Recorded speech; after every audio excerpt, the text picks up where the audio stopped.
시청자 여러분 안녕하십니까? 마켓 시그널 시작합니다. 정보경입니다. 조민재입니다. 네, 지난주 미국 주식은 블랙 프라이데이로 단축 거래된 가운데 시장은 강하게 반등했습니다. 3대 지수가 모두 상승하면서 강세로 마감을 했는데요. 한편 11월 월간 성적표는 방향이 조금 엇갈렸습니다. S&P 500과 다우지수는 7개월 연속 상승한 가운데 기술주 중심의 나스닥은 지난 3월 이후 처음으로 하락 마감했습니다. 계속해서 이 12월 금리 인하에 대한 기대감이 페드워치 툴 기준으로 87%를 돌파한 가운데 시장에 다시 한번 이 유동성에 대한 기대감이 퍼지고 있습니다. 잠시 후에 조금 더 자세한 이야기들 알아보도록 할 거고요. 오늘도 마켓 시그널 본격적으로 출발합니다.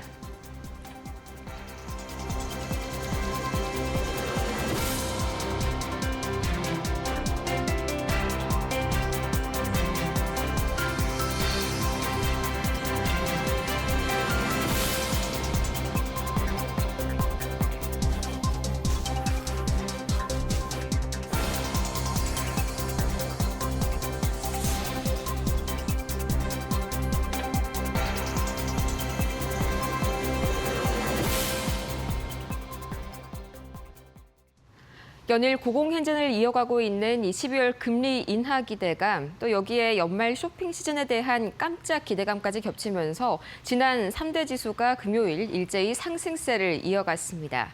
다우지수가 0.61% 상승했고요. 나스닥 지수는 0.65%. 이 지난 3월 이후로 처음으로 이 나스닥은 이 월간 하락을 기록했습니다.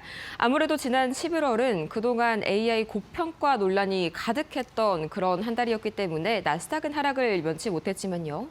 S&P 500은 이날 0.54% 오르면서 다우와 S&P 500 이 두 가지는 7개월 연속 상승세를 이어갔습니다. 이 월말 들어서 금리 인하 기대감이 높아진 점이 두 지수의 이 월간 플러스를 만들어냈고요. 그럼 과연 이 전체적인 자금 흐름은 어떻게 흘러갔을지 지난주 금요일 히트맵 통해서 보도록 하겠습니다. 빨간불이 하락불이고요. 또 초록불이 상승불이다라는 점을 고려를 했을 때 우선 전반적으로 봤을 때 M7 중에서 유일하게 엔비디아만이 1.8%가량 하락 마감을 지었고요. 그 이외에 전반적으로 금리 인하 기대감으로 다시 한번 섹터 전반에 매수세가 몰린 가운데 그동안 가파르게 상승해 왔었던 헬스케어 관련주들 이날만큼은 조금 차익 실현이 나왔습니다. 하지만 이 유통주들이 특히나 강한 모습 보이게 되면서 이 월마트가 1.3%, 또 아마존도 1.7% 다시 한번 연말 쇼핑 시즌에 대한 기대감을 고스란히 보여주는 히트맵인데요. 과연 어떤 이슈들이 이런 장세를 만들었는지 지금부터 세 가지 주요 금요일에 나온 이슈들 보도록 하겠습니다. 가장 먼저 지금 시각 페드워치 툴 기준으로 이 12월 금리 인하에 대한 가능성이 78.5%에 육박합니다. 계속해서 이 시장은 이번 주에 있을 파월 의장의 이 12월 1일에 샌프란시스코에서 있을 이 입에 다시 한번 기자회견에 기대감을 모아주고 있는데 역시나 계속해서 12월에는 금리 인하가 단행될 것이라는 전망이 압도적으로 높습니다. 이에 이 작스 인베스트먼트는 12월 인하 전망에 현재 시장이 리스크 온, 그러니까 이 성장주들과 조금 더 고평가된 이런 종목들에 조금 더 베팅을 강화하고 있다라고 밝혔고요. 덕분에 비트코인도 이 지난 주말 사이에 92,000달러 선을 넘어서는 그런 모습이 나타났습니다. 이어서 추가적으로 이 연말 쇼핑 시즌 사실상 그동안 기대가 크지 않았는데 이게 생각보다 잘 나왔습니다. 이 역시나 다시 한번 이 투심을 유통 소매주 위주로 끌어올렸는데요.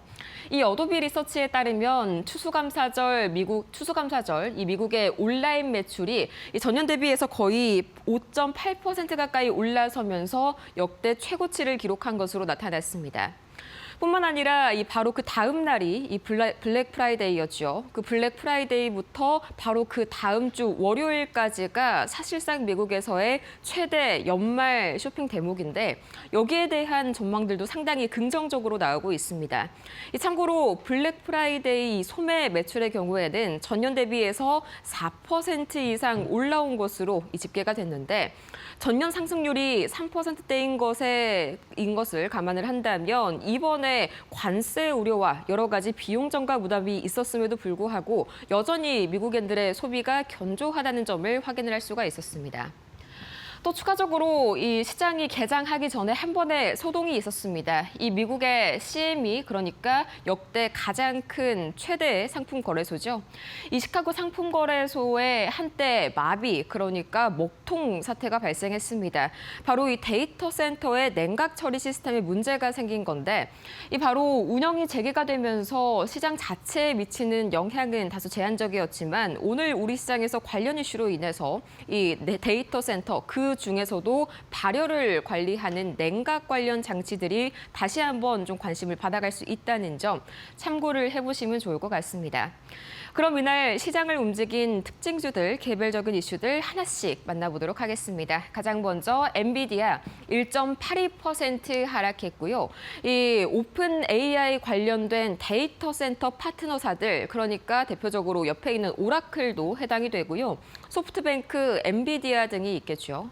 이 회사들이 벌써 데이터 센터 인프라 관련해서 이 오픈 AI에 투자한 돈이 1천억 달러, 1천억 달러에 근접하고 있다라는 이런 경고성 보도가 나왔습니다. 실제로 1천억 달러 규모는요, 이 개별 S&P 500 기업, 예를 들자면 도요타 같은 기업들의 총 부채가 총 1천억 달러에 다다릅니다. 그만큼 어마어마한 돈을 투자했다라는 점이 부각되면서 엔비디아는 물론이고요. 오라클도 이날 하락하는 움직임이 나타났는데 특히나 모건 스탠리가 이런 경고를 남겼습니다. 이 오라클에 대한 5년물 CDS 프리미엄이 연율로 1.25%포인트까지 올라가면서 3년 내내 최대치를 기록을 했다. 그리고 이게 2008년 당시의 고점인 1.98%포인트를 넘을 가능성도 있다라고 했는데 여기에서 쉽게 말해서 CDS 프리미엄은 한 기업이 이 돈을 갚지 못해서 부도가 날 것을 대비한 보험 상품이라고 보시면 됩니다. 그러니까 오라클이 돈을 제때 갚지 못해서 발생하게 되는 이런 프리미엄이 벌써 2008년 금융위기 때까지 올라갈 수 있다라는 전망이 나오게 된 것이죠. 이 때문에 엔비디아와 오라클, 종전에 히트맵에서 보셨던 바와 같이 빨간불을 독보적으로 켜냈고요. 추가적으로 나머지 M7 종목들은 내내 이 흐름이 좋았습니다. 가장 먼저 아마존, 역시나 연말 쇼핑 시즌에 대한 기대감이 가장 크게 이 아마존을 끌어올렸었는데요.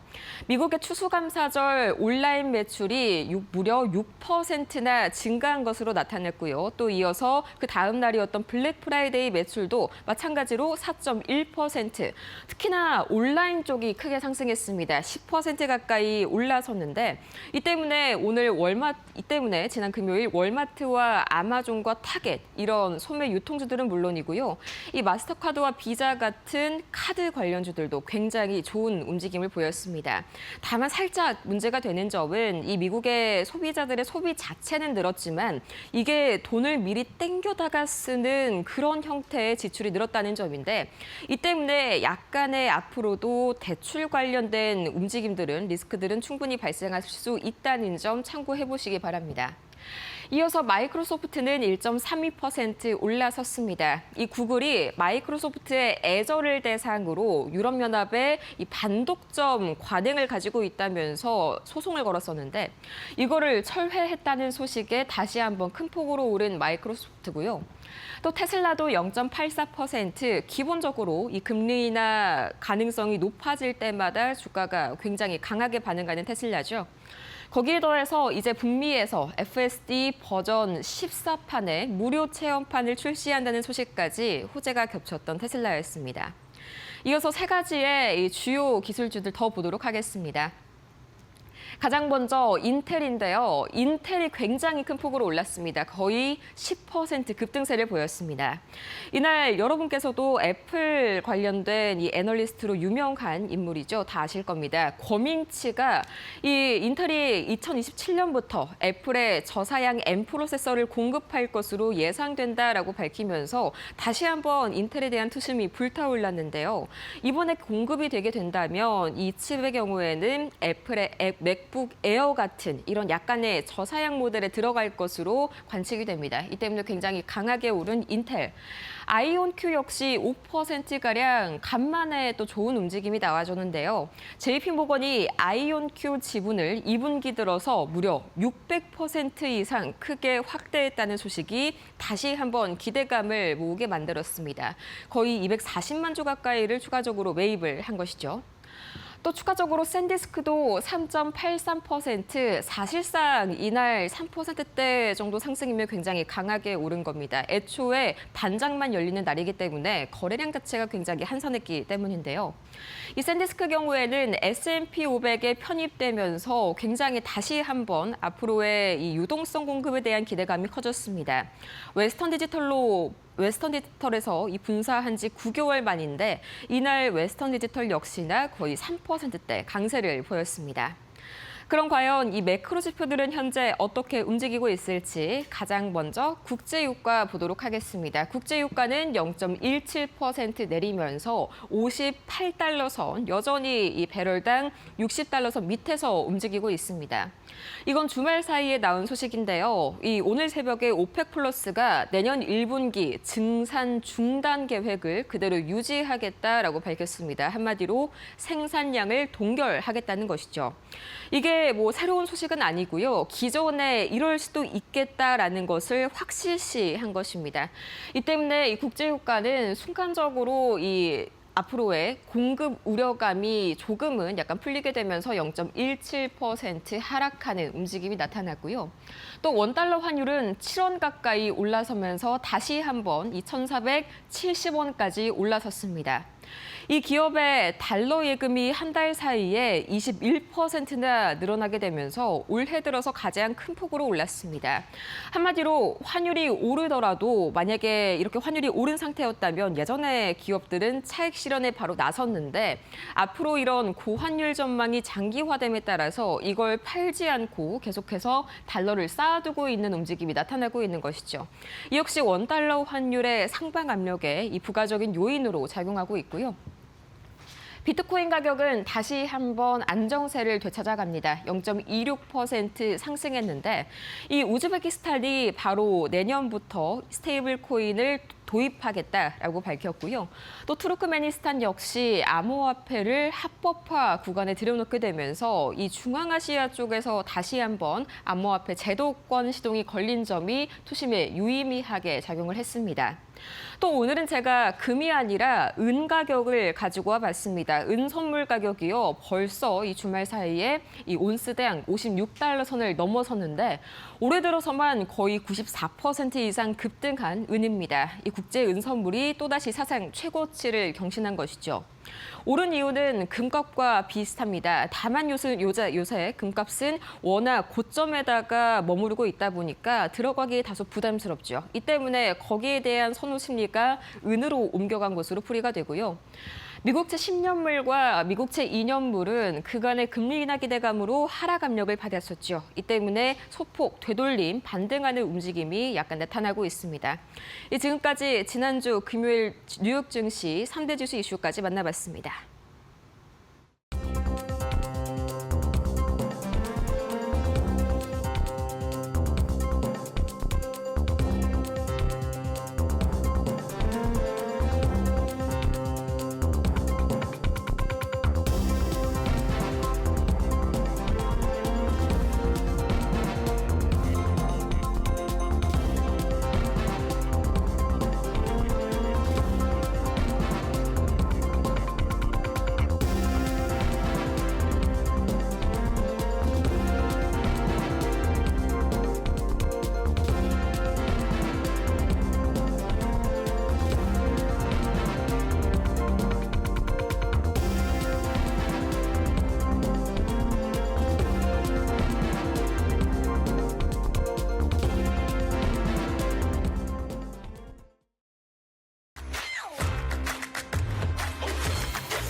네, 글로벌 증시가 보내는 월가의 신호를 알아보는 시간이죠. 월가 시그널 출발합니다. 첫 번째 소식입니다. 미국 블랙 프라이데이 온라인 소비가 사상 최대치를 기록했습니다.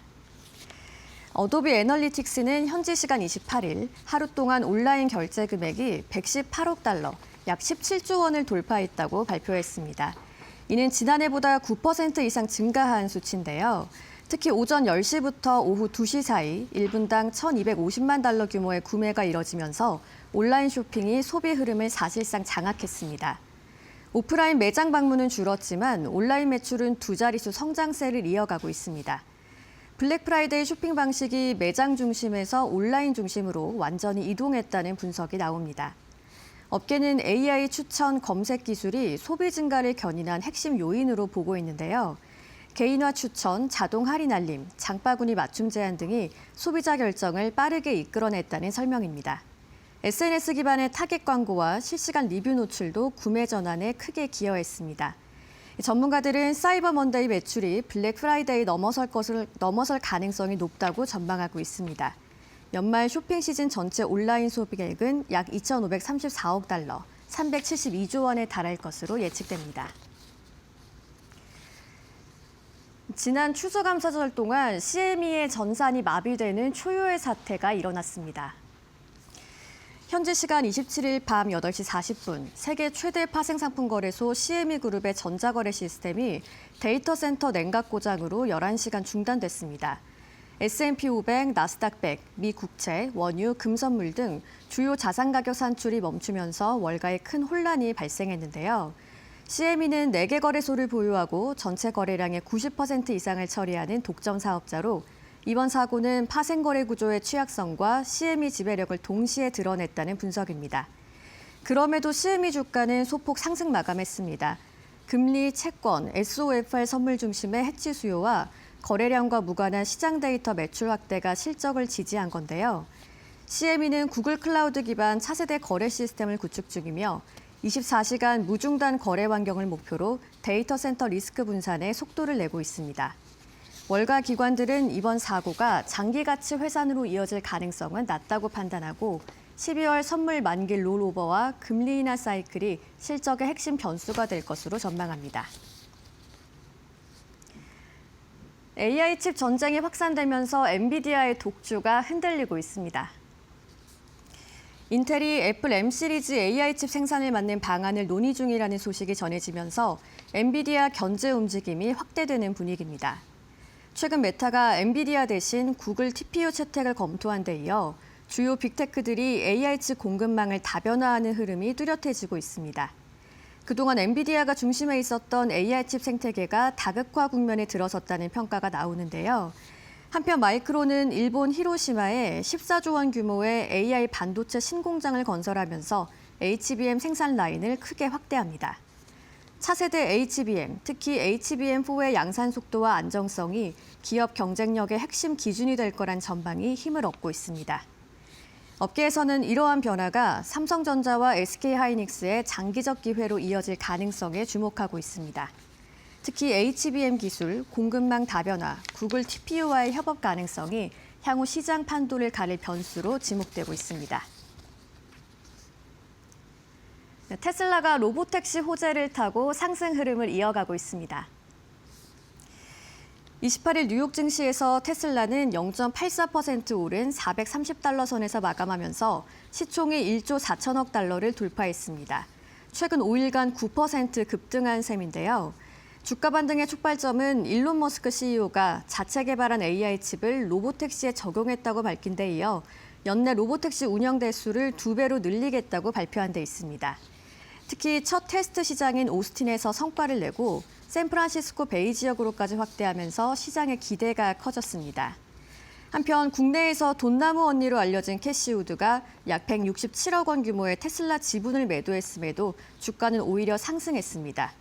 우드는 테슬라를 줄이고 코인베이스 비중을 확대하는 흐름을 보이고 있습니다.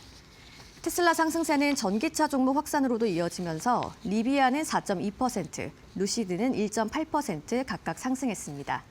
월가는 단기 매도 이슈보다 로보택시, AI 로봇, 라이드 헤일링 등 신사업 모멘텀이 향후 테슬라 실적 방향을 결정할 핵심 변수로 보고 있습니다. 네, 지금까지 월가에서 보내는 신호들 알아봤습니다. 이제 신일섭 위원과 함께 자세한 분석 해보겠습니다.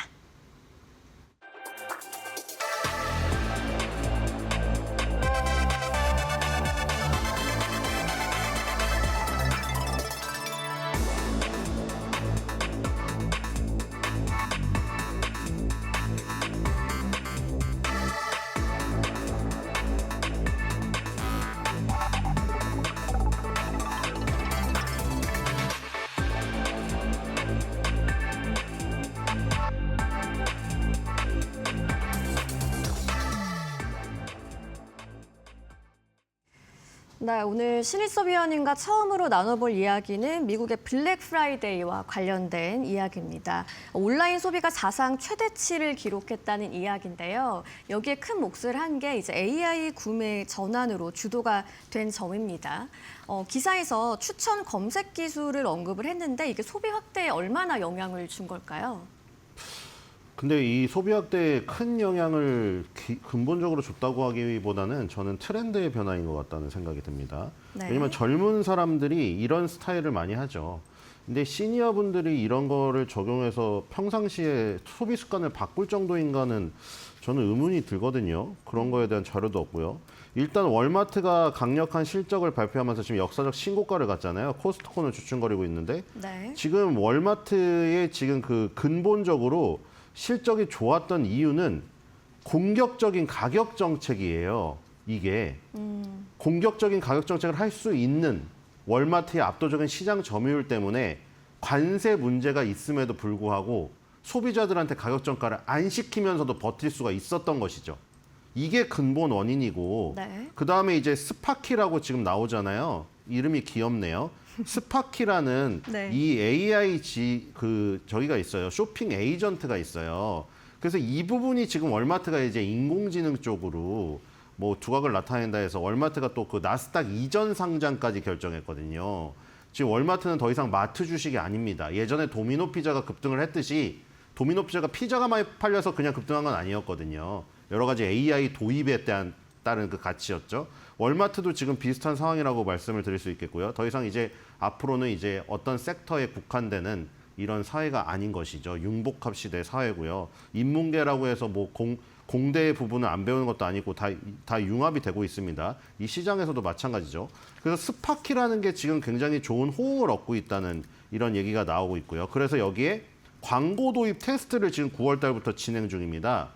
그러니까 지금 이제 여기에 사람들이 많이 모이다 보니까 광고까지 넣는 거죠. 그러니까 젊은 사람들은, 그러니까 미국의 특히 젠지 세대들은 쇼핑을 어떻게 하냐면 AI 챗봇이랑 편하게 대화를 하다가 네. 그 채팅창에서 자연스럽게 구매 링크로 넘어가는 것에 익숙해요. 근데 아직도 시니어 분들은 장바구니를 직접 들고 가서 대파 한 단을 실어 오고 양파 망을 들고 오고 우리 할머니 세대 그러지 않습니까? 네, 맞아요. 그런 것들이 갑자기 그분들이 손자가 AI 한다고 해가지고 야 나도 AI 챗봇 좀 배워. 물론 요즘에 AI 챗봇 많이 배우세요. 근데 그렇다고 해서 쇼핑을 갑자기 AI 챗봇한테 해가지고 그게 5, 60년 살아온 그 인생의 습관이 바뀌기가 쉽지 않단 말이죠.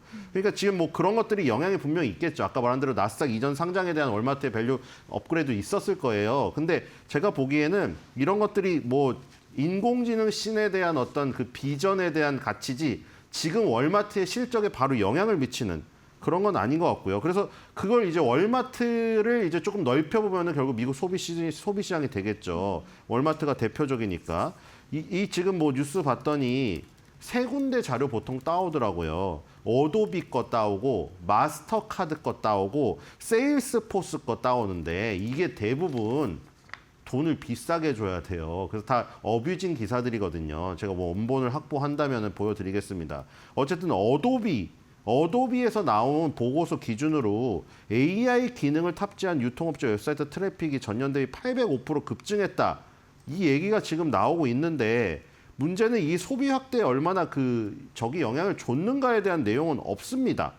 그러니까 트래픽이 늘었다지 트래픽이 구매 결과로 이어졌는지가 얼마가 이어졌는지에 대한 내용이 없어요. 네. 그래서 이거는 약간 트렌드로 봐야 되지 않을까 그런 생각이 듭니다. 만약에 이게 트렌드가 정말 소비 습관으로 굳어져서 실적에 영향을 미친다면 저런 식으로 월마트라든가 코스트코라든가 실적 발표가 나오고 나서 실적 발표에 대한 원인 분석이 저렇게 기사로 나올 때 그 내용에 있겠죠. 지금은 내용에 그런 내용이 안 써 있습니다.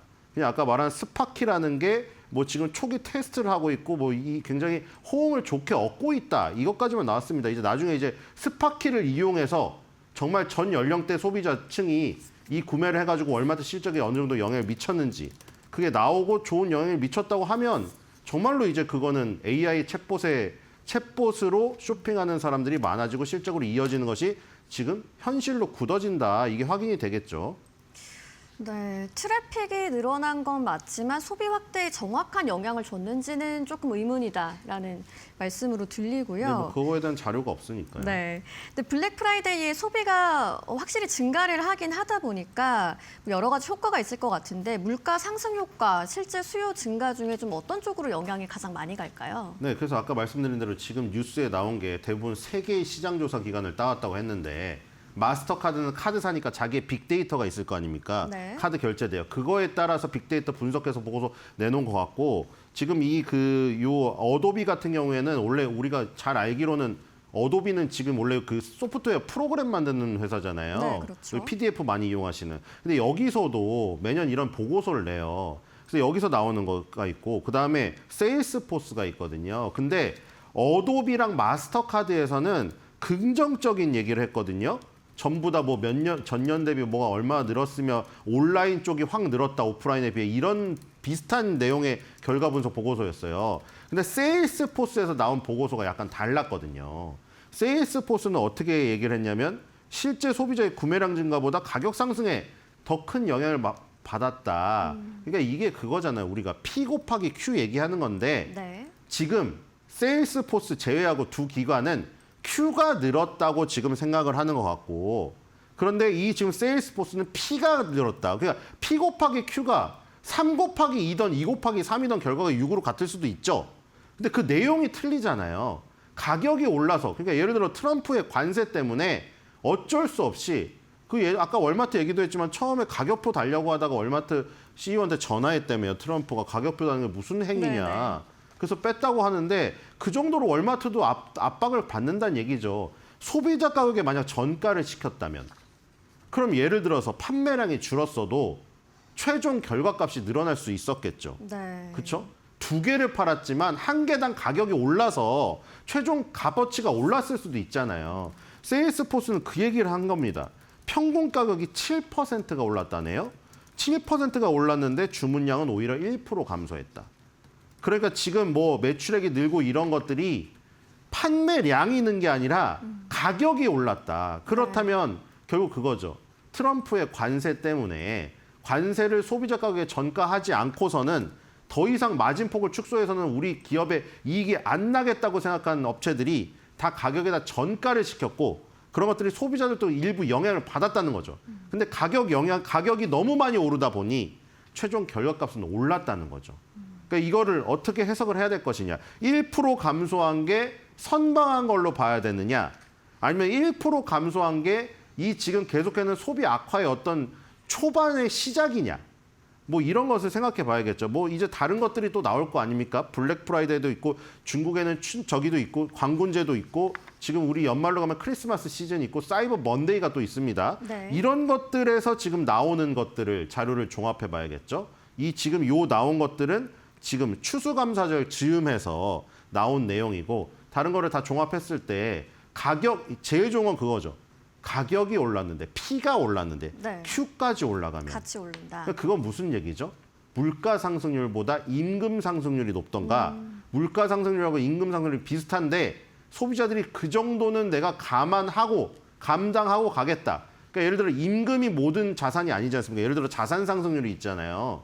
주식을 갖고 있을 수도 있고 부동산을 갖고 있을 수도 있습니다. 지금 주식, 부동산, 뭐 금, 비트코인 뭐 최근에 떨어지지만 계속 오르지 않았습니까? 1년 내내? 네. 그런 가격의 상승 때문에 임금이 계속 부진하면 임금 상승률이 부진해도 물가 상승률을 감안하고 넘을 정도로 자산 가격 상승률이 높을 수 있습니다. 그러면 감당하고 소비를 하는 것이죠.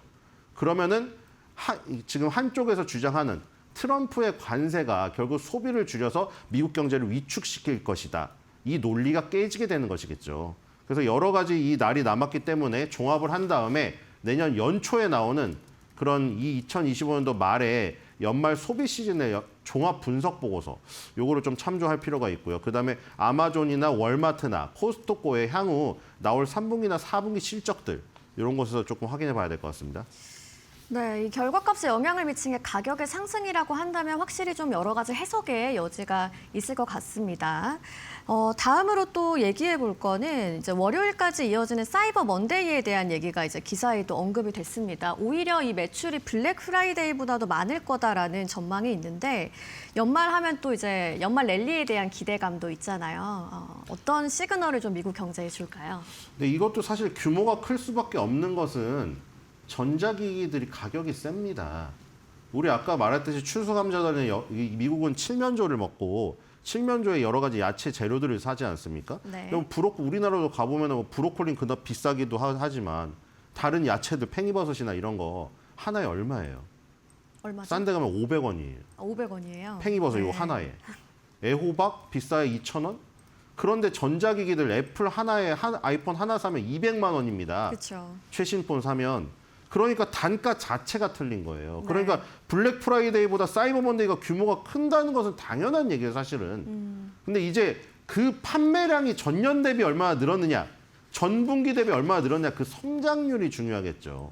그래서 지금 어도비가 또 나온 건데, 지금 어제 어도비의 그 이 자료들을 전부 다 어뷰징해서 기사가 한 수백 개 쏟아진 거예요, 이게 지금. 근데 이 온라인 소비액이 우리나라 돈으로 20조 8,740억 원. 이랍니다. 어마어마한 규모죠. 다음 주 월요일 날 뭐 어쨌든 간에 사이버 먼데이든 블랙 프라이데이든 뭐 추수감사절이든 광군제든 뭐 우리나라도 뭐 있잖아요. 뭐 올리브영 뭐 다이소 막 연말 세일들 네. 이런 거에서 굉장히 뭐 소비가 조금 살아난다면은 내년도에 경기가 좋아질 그 상황을 맞이하는 마중물이 될 수 있겠죠. 자, 그런데 여기서 눈여겨볼 게 있습니다.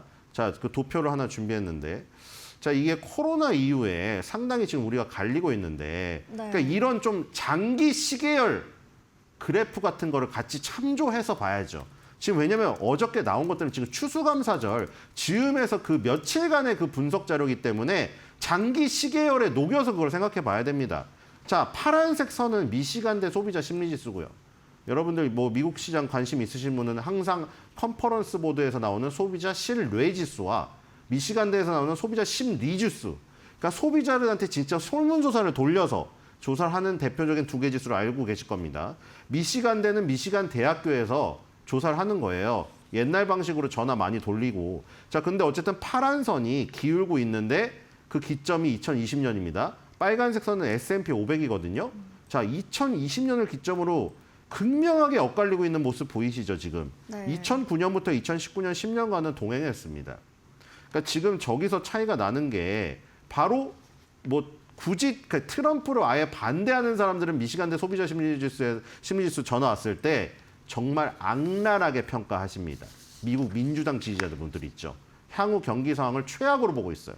물론 그것도 지금 영향이 있지만 트럼프를 그렇게 싫어하지 않은 분들도 요런 이 팩트를 보면은 그런 부분이 있다는 거는 인정을 할 거예요. S&P 500이 2020년 기점으로 올라가고 미시간대 소비자 심리지수가 2020년 기점으로 확 내려가는 이 상황은 트럼프를 그냥 싫어하는 사람들만의 설문조사로 모두 대변될 수는 없거든요. 어떤 공감대가 전반적으로 형성이 됐기 때문에 저런 것이 나왔다. 저게 뭘 의미하는 걸까요, 결국? 빈부격차 확대? 뭐 그런 걸 수도 있죠. 그러니까 지금 뭐냐면 S&P 500을 2020년 코로나 때 그런 경기 침체를 당하고서도 충분히 살 수 있는 여력이 있는 소비층들은 저렇게 좋을 수밖에 없는 거예요. 미시간대 소비자 심리지수에서도 유일하게 좋게 나오는 층은 고소득층입니다. 여론조사가. 네. 왜냐하면 이 S&P 500을 들고 있고 금도 들고 있고 부동산도 들고 있고 코인도 들고 있는데 에브리띵 랠리라고 그동안 엄청 오르지 않았습니까? 네. 모든 자산 가격이 올랐어요. 근데 그 아래층들은 왜 안 좋느냐? 바로 이 미시간대 소비자 심리지수에서 나타나는 것이죠. 코로나 이후에 직격탄을 맞은 거예요. 우리나라로 따지면 예를 들어 자영업자들이 다 폐업을 하게 되고 정부의 대출도 다 떨어지고 그럼 이제 가게를 꾸려갈 여력이 없고 그러다 보니까 심리지수는 최악으로 치닫는 겁니다. 당연히 S&P 500이나 뭐 우리나라 국장 주식을 살 돈이 있었겠습니까? 보험도 깰 판인데요. 그러니까 이렇게 가파르게 지금 늘어나고 있는 상황이죠. 그러니까 아까 전에 말했듯이 뭐 무슨 아마존이나 월마트가 뭐 새로운 인공지능 챗봇을 도입해서 트렌드를 주도하고 뭐 이런 거 다 좋아요. 트렌드의 변화를 엿볼 수가 있겠죠. 근데 근본적인 원인은 바로 저기에 있는 것이죠. 소비자 심리지수가 저렇게 악화된 저런 층들에 이 지금 소비 여력이 계속해서 떨어지고 약화가 된다면 이렇게 지금 블랙 프라이데이라던가 사이버 먼데이 때 반짝한 게 연이어서 이어질 수가 없다는 것이죠. 그럼 일회성으로 끝나버린다는 것이죠. 그럼 결국 고소득층의 소비만으로 저렇게 이끌고 갈 수 있을 것인가. 저기엔 한계가 있다는 거죠. 그렇기 때문에 저거를 이제 K자라고 부르죠. 아까 전에 저희 그어놓은 선을 보시면은 K자가 돼요. 수직으로 2020년 코로나를 이제 그어놓고 양쪽에 S&P 500과 지금 이 그 파란색 미시간대 소비자 심리지수가 벌어진 거를 그으면 저기 영문자 K가 딱 보이시죠? 네. 이걸 지금 K자 경제라고 부르거든요. K가 우리가 뭐 킹을 얘기하는 거라서 좋은 의미가 있는 거를 지금 약간 고정관념 있잖아요. K자가 저도 좋거든요. 캡은 C지만 K가 킹이잖아요. 근데 네. 저 그래프로 보면 K가 좋지 않은 거예요. K라는 거는 어떤 기점부터 시작해서 갑자기 가파르게 빈부의 격차가 확대된다는 걸 의미하기 때문에 K자는 상당히 좋지가 않습니다. 저게 나중에 큰 저기가 올 수도 있거든요. 왜냐하면 저희 고소득층들의 소비에 기대고 있는데 고소득층들의 소비가 지금 어디에 기대고 있냐면 자산 가격의 상승이에요. 만약에 자산이 예를 들어 AI 버블론을 지금 계속 주장하시는 분 얘기대로 뭐 마이클 버리 얘기대로 저기서 폭락이 온다. 그럼 고소득층마저 무너지는 것이거든요. 그럼 이제 K자가 완전 영문자가 붕괴되는 상황이 벌어질 수가 있겠죠. 그런 부분 때문에 이 고소득층을 대하고 나머지 층들의 소비 여력이 중요합니다. 지금 K자로 벌어지고 있는 상황이라는 거. 네. 저거를 보시면서 이런 블랙 프라이데이나 사이버 먼데이 뭐 이런 그 일주일간 뭐 한 달간 요런 그 데이터들을 저 장기 시계열간의 차트를 참조하시면서 판단하셔야 될 것 같습니다. 네, 블랙 프라이데이가 반짝 효과에 그칠지 앞으로의 경제 지표도 좀 참고해 봐야겠습니다. 이어서 두 번째 주제 화면으로 먼저 만나보시죠.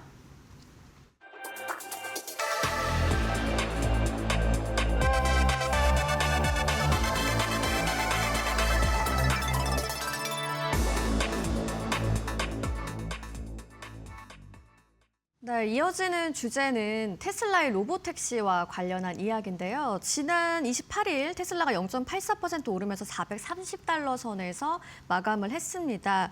이 로보택시의 확대가 테슬라 실적에 실제로 좀 도움이 많이 되는 것 같은데 어떻게 보시나요? 이것도 지금 마찬가지입니다. 테슬라 같은 성장주는 미래 가치를 땡겨와서 가치에다가 반영을 해주는 거거든요. 로보택시에 대한 기대감, 옵티머스에 대한 기대감, 앨런 머스크에 대한 확신, 이런 것 때문에 테슬라의 가치를 지금 높여준 건데 미래 가치를 땡겨온 만큼 빨리 현실로 안 다가올 경우에는 붕괴가 빨라질 수 있겠죠. 지금 로보택시에 대한 기대감 때문에 테슬라가 저 정도 버티고 있다 보시면 돼요. 그다음에 테슬라 강세론자들의 끊임없는 수급. 그러니까 지금 왜 그러냐면은 유료화가 안 됐잖아요. 그리고 네. 유료화를 하기에도 한참 멀었죠. 지금 테슬라는 지금 뭐 하고 있죠? 일부 지역, 이 50개 주가 있지 않습니까, 미국은? 그 50개 중에 일부 지역에서 테스트를 이제 시작하고 있습니다. 그것도 완전 자율주행이 아니고 감독관이 앉은 상태에서 지금 현재 감독관이 앉은 상태에서 오스틴에서 시범인데 그러면 감독관이 없어지고 핸들이 없어지느냐? 그것도 지금 도입이 불가한 상황입니다. 핸들이 있습니다. 그러니까 우리가 원하던 최종적인 정말로 완전한 자율주행, 인간의 뇌가 없는 상태. 이것은 지금 보기가 힘들다는 거죠, 현실적으로. 예를 들어서 지금 구글 산하의 웨이모 있죠? 네. 웨이모는 이미 2018년에 로보택시 서비스를 유료화했습니다. 그러니까 구글의 지금 이 내용이라던가 가치를 얘기하기에 웨이모가 얼마나 들어갔느냐. 이거를 뭐 몇 프로로 얘기하기는 정확히 아무도 얘기할 수는 없지만 구글이 지금 로보택시보다는 웨이모도 잘 나오고 있지만 다른 부분이 워낙 크잖아요.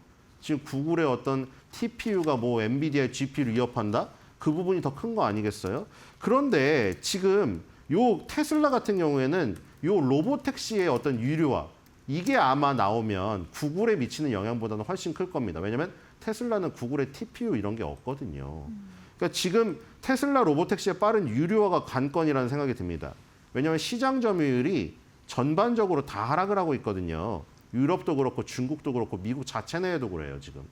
그렇기 때문에 이런 테슬라의 전기차 판매량이 뚝뚝 떨어지고 어쩔 수 없이 가격 인하를 해서 가격 경쟁 시장에 뛰어들어야 되는 이 상황에서 전기차 캐즘을 벗어날 수 있는 부분은 일단 로보택시, 그다음 옵티머스 로봇. 근데 이런 것들이 미래 가치를 땡겨와서 지금 테슬라의 그 주가를 지지하고 있지만 네. 이런 것들이 빨리 현실로 안 돌아오면은 그렇죠. 이런 어떤 붕괴를 또 조심해야 될 수도 있다. 이런 생각이 듭니다. 네, 테슬라 로보택시의 빠른 유료화가 어느 정도 관건이 될 것 같습니다. 근데 또 흥미로운 점이 최근 5일간 9% 급등을 했는데 돈나무 언니 캐시우드는 167억 원 규모의 지분을 매도를 했습니다. 그런데도 불구하고 주가가 많이 올랐단 말이에요. 어떻게 좀 해석을 해야 될까요? 뭐 미국 증시가 테슬라가 캐시우드 하나로 움직이진 않죠. 뭐 마이클 버리가 맨날 공매도 떠들어 봐야 네. S&P 500이나 이런 건 사상 최고가를 가는 거랑 똑같습니다. 캐시우드가 일단 그 167억 원어치 매도했네요. 근데 이게 테슬라 강세론자들의 포지션 변동은 없습니다. 캐시우드 말고도 테슬라 강세론자들은 엄청 많거든요. 지금 테슬람이라고 불리우시는 국장이 아니라 대한민국의 서학개미 투자자분들도 많으시고요. 많으시죠. 테슬라만 올인하시는 분은 얼마나 많습니까? 우리 유튜브만 봐도 아시잖아요. 네. 테슬라에 올인하고 뭐 세계 일주하는 뭐 여자의 이야기 뭐 그런 거 많아요. 그리고 지금 거의 컨셉일지 모르겠지만 네. 어쨌든 간에 테슬라는 굉장히 강한 수급의 그 지지 세력이 있다는 거. 그다음에 이번에 앨런 머스크의 보상안에서도 드러나지 않았습니까? 압도적인 지지로 통과가 되잖아요. 그 정도로 테슬라를 지지하는 사람들이 워낙에 많기 때문에 캐시우드도 그 중에 하나일 뿐입니다. 캐시우드가 뭐 인기를 얻고 인지도를 얻고 사실 지금 인지도도 1년 사이에 많이 깨졌잖아요. 돈도 많이 빠져나가고 준비디오 커뮤니케이션 가장 많이 갖고 있다가 많이 깨졌거든요. 뭐 그럼에도 불구하고 인지도가 있으니까 캐시우드를 얘기를 하지만 캐시우드도 수많은 어떤 투자자들의 하나일 뿐이다. 이렇게 보시면 될 것 같고 뭐 이게 테슬라가 주가가 이런 그 투자자들의 주요 투자자들에 의해서 빠지려면 주요 투자자들이 거의 대다수가 동시에 매도를 하는 상황이 발생해야 된다. 이렇게 보시면 될 것 같습니다. 네, 아무리 뭐 인지도가 있는 인물이어도 한두 사람의 매수 매도에 움직이는 게 아닌 그런 견고한 흐름을 보여준다고 말씀해 주셨고 그렇다면 향후 테슬라 주가를 움직일 핵심 변수가 뭐가 될지도 궁금한데요. 역시나 로보택시일까요? 네, 그렇죠. 제일 빠른 건 로보택시죠. 아까 얘기 드렸는데 로보택시든 옵티머스 로봇이든 뭐든 다 끌고 와야 됩니다. 지금 자 매그니피센트 7 자료 제가 준비했는데 보시겠어요? 지금 매그니피센트 7 자 옛날에 빵주는 앞에 글자를 따온 거잖아요. 네. 앞에 글자를. 그 당시에 넷플릭스도 있었는데 그런데 지금은 매그니피센트 7이란 말이에요. 황야의 7인이라는 영화에서 따온 거거든요. 우리나라의 리메이크작에 이병헌 씨가 출연하기도 했었잖아요. 놈놈. 매력적인이라는 뜻이잖아요. 네네. 놈놈놈이요? 네. 네. 매력적이라는 뜻이잖아요. 그러니까 매력적인 7이라는 거는 네. 매력적인 종목이 어디든 들어갈 수 있다는 거예요. 언제든. 그래서 우리가 오라클 브로드컴이 최근에 나온 것이고 파인라인으로 예전에 191량 버크셔 해서웨이도 얘기가 나왔었잖아요. 지금 이거는 순이익을 나타낸 건데 보세요 지금. 과연 매그니피센트 7에 있을 자격이 있는 것인가? 물론 테슬라 강세론자들은 계속 주장을 하겠죠. 하지만 테슬라의 비관론자들이라든가 경계론을 갖고 있으신 분들은 야, 저 자리를 왜 쟤네가 차지하고 있어? 매력적인 종목이 얼마나 많은데. 지금 순이익을 보시면은 메타가 바로 전에 있거든요. 근데 메타에 비해서도 10분의 1밖에 안 됩니다. 순이익이. 확연하게 차이가 나네요. 너무 심하죠, 네. 지금. 이 순이익의 하락은 어디서 왔느냐? 전기차 판매량의 부진. 그다음에 전기차 판매량이 부진하니까 어떻게 됐습니까? 테슬라가 가격을 인하할 수밖에 없었죠. 그럼 마진이 축소되죠. 결국에 매출액을 많이 내봐야 순이익이 쥐꼬리만큼 줄어든다는 겁니다. 지금 구글을 비롯해서 메타도 어려움을 겪고 있다지만 메타는 테슬라에 비하면 양반이죠. 지금 구글, 애플, 뭐 마이크로소프트, 지금 엔비디아, 이 지금 알파벳 이런 회사들은 지금 예를 들어서 얘네가 파는 그 상품이나 서비스의 가격을 내리지 않고 오히려 올리고 있습니다. 완전 정반대로 가고 있다는 거죠. 그러니까 지금 저런 상황 속에서 만약에 순이익마저 적자로 전환한다. 그러면은 이제 얘기가 나오겠죠. 야, 왜 오라클 브로드컴도 있는데 왜 테슬라가 저 7 자리를 차지하고 있냐? 이런 얘기가 나올 수밖에 없겠죠. 네, 그렇겠네요. 그러다 보니까 지금 빨리 뭐든 나와야 됩니다. 이슈가. 그게 로보택시든 옵티머스 로봇이든 나와야 돼요. 이 앨런 머스크가 지금 주장하고 있는 건 그거잖아요. 가장 빠른 시간 내에 감독관 없는 자율주행을 지금 전역화하겠다. 미국 전역화. 50개 주 전역화하겠다. 그다음에 옵티머스 로봇을 전 가정에 뿌려서 100만 대를 공급을 하겠다.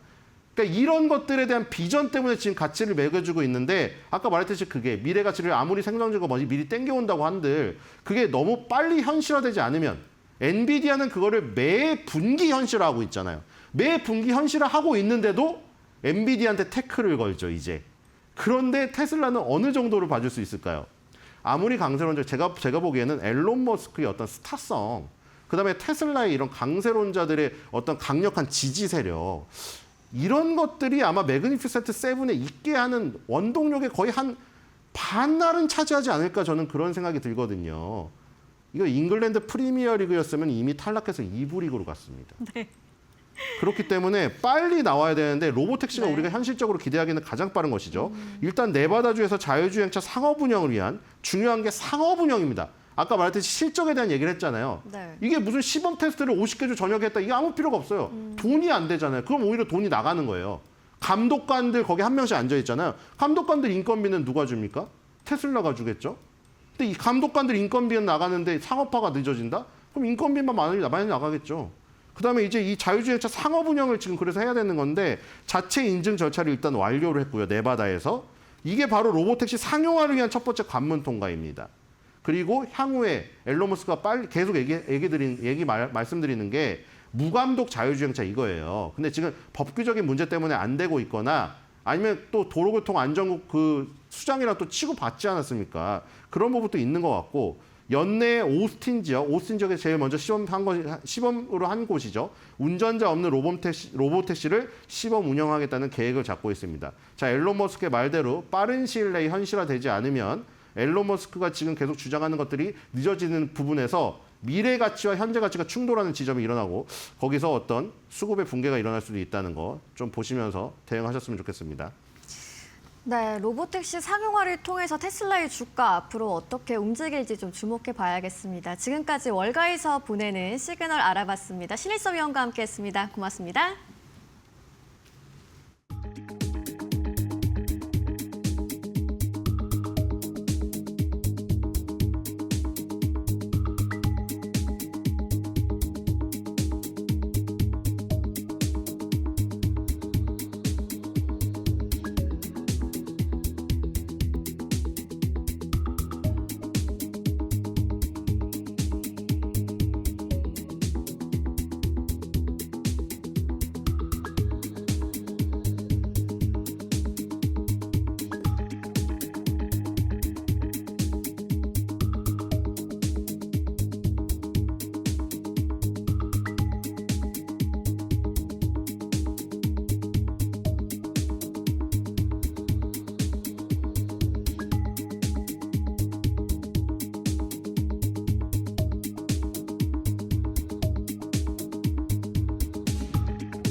네, 외신에서 주목하는 숨겨진 투자 정보 드리는 히든글로벌 시간입니다. 오늘도 조호진 타키온 대표님과 함께합니다. 어서 오세요. 예, 안녕하세요. 네, 그럼 오늘의 첫 번째 헤드라인부터 만나보시죠. 네, 삼성에 관한 이야기입니다. 삼성이 엔비디아에 공급할 HBM4의 가격 협상이 막바지에 돌입했다는 이야기인데요. HBM3 이보다 성능도 크게 좋아졌고 또 가격은 SK 하이닉스와 동등한 수준을 목표로 한다고 하죠. 가격 협상이 조만간 완료가 될 것 같다고요? 예. 그 대만의 디지타임스 보도인데요. HBM은 이제 HBM3보다 이제 인풋 단자가 이제 정확하게 2배가 많습니다. 그래서 2046개인데 2배가 많은 이유는 그만큼 HBM의 그 성능이 높아져야 되는 것을 엔비디아 칩이 요구하고 있기 때문입니다. 처음에 우리가 그 오픈AI 챗GPT가 나왔을 때 너무 놀랐지만은 그거보다 더 많은 어떤 그 처리를 하기 위해서는 엔비디아 칩의 성능이 높아져야 하듯이요.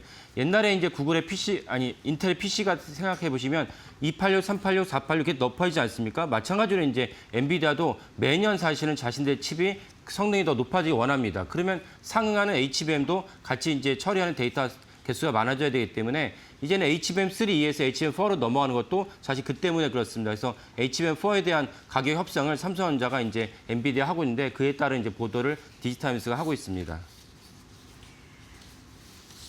네, 삼성전자가 이전 모델에서는 이제 SK 하이닉스에 밀려서 가격을 낮추는 전략을 사용했었는데 그렇다면 이번에 먼저 샘플을 보는 SK 하이닉스와의 가격 차이는 어떻게 되나요? 예. 그래서 이제 사실 이번 보도를 이렇게 말씀드리기 전에는 이제 삼성전자가 당초에는 이제 SK 하이닉스보다 좀 가격을 낮더라도 일단은 엔비디아와 납품왕을 목표로 했다라고 이제 알려져 있었습니다. 근데 이번 보도를 보면 그렇지 않고 사실은 삼성전자가 SK 하이닉스가 동등한 가격으로 협상을 하고 있다 이런 보도입니다.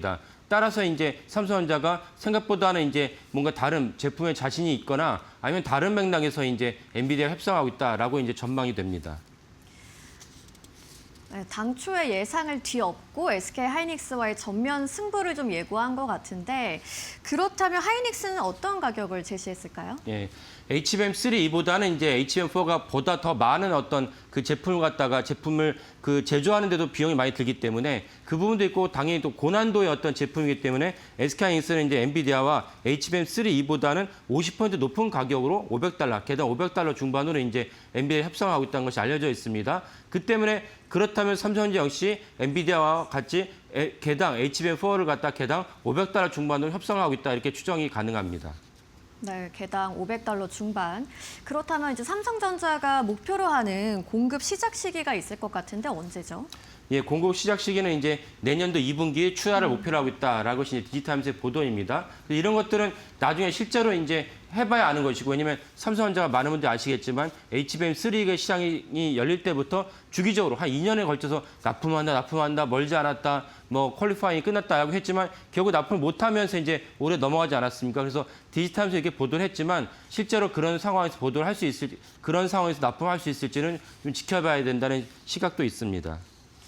좀 지켜봐야겠다는 시각도 있다고 하셨는데 그러면 시장의 전망은 좀 어떤 편이죠? 예, 여기서 또 하나 우리가 주목할 점은 무엇이냐면 지난번 에이펙 정상회담 때 이제 젠슨 왕이 한국에 방문하지 않았습니까? 그때 이제 젠슨 왕이 우리나라의 전체 GPU 그래픽 카드를 26만 장을 주겠다고 했습니다. 그중에는 26만 장에는 SK그룹의 5만 장, 삼성전자 5만 장을 주는 것입니다. 그럼 삼성전자가 엔비디아 GPU 5만 장을 받아서 거기에 반드시 HBM이 있어야 됩니다. 그러면 삼성전자 HBM을 만드는데 자존심 상하게 SK하이닉스의 HBM을 갖다가 쓸 수는 없지 않습니까? 근데 여기서 만약에 삼성전자가 엔비디아 5만 장을 자신들의 HBM을 갖다가 넣는다는 것이 삼성전자가 말하는 엔비디아에 납품하는 것이라면 시장이 실망할 것입니다. 그래서 중요한 대목 중 하나는 무엇이냐면 삼성전자가 엔비디아에 납품하는데 납품하는 물량이 아까 말씀드린 엔비디아가 주기로 5만 장의 짝이 필요한 HBM이라면 시장이 실망이 클 것이다. 이 점도 좀 주목해야겠습니다. 네, AI 메모리 시장 주도권 회복을 위해서 승부수를 던지는 삼성의 모습인데요. 결국 수율 개선과 내년 초 인증 통과 여부가 삼성의 운명을 결정할 것으로 보입니다. 이어서 두 번째 헤드라인 바로 만나보시죠. 오늘의 두 번째 기사는요, 블룸버그의 보도입니다. 마이크론이 일본에 $96억 투자해서 HBM 공장을 건설한다는 이야기인데요.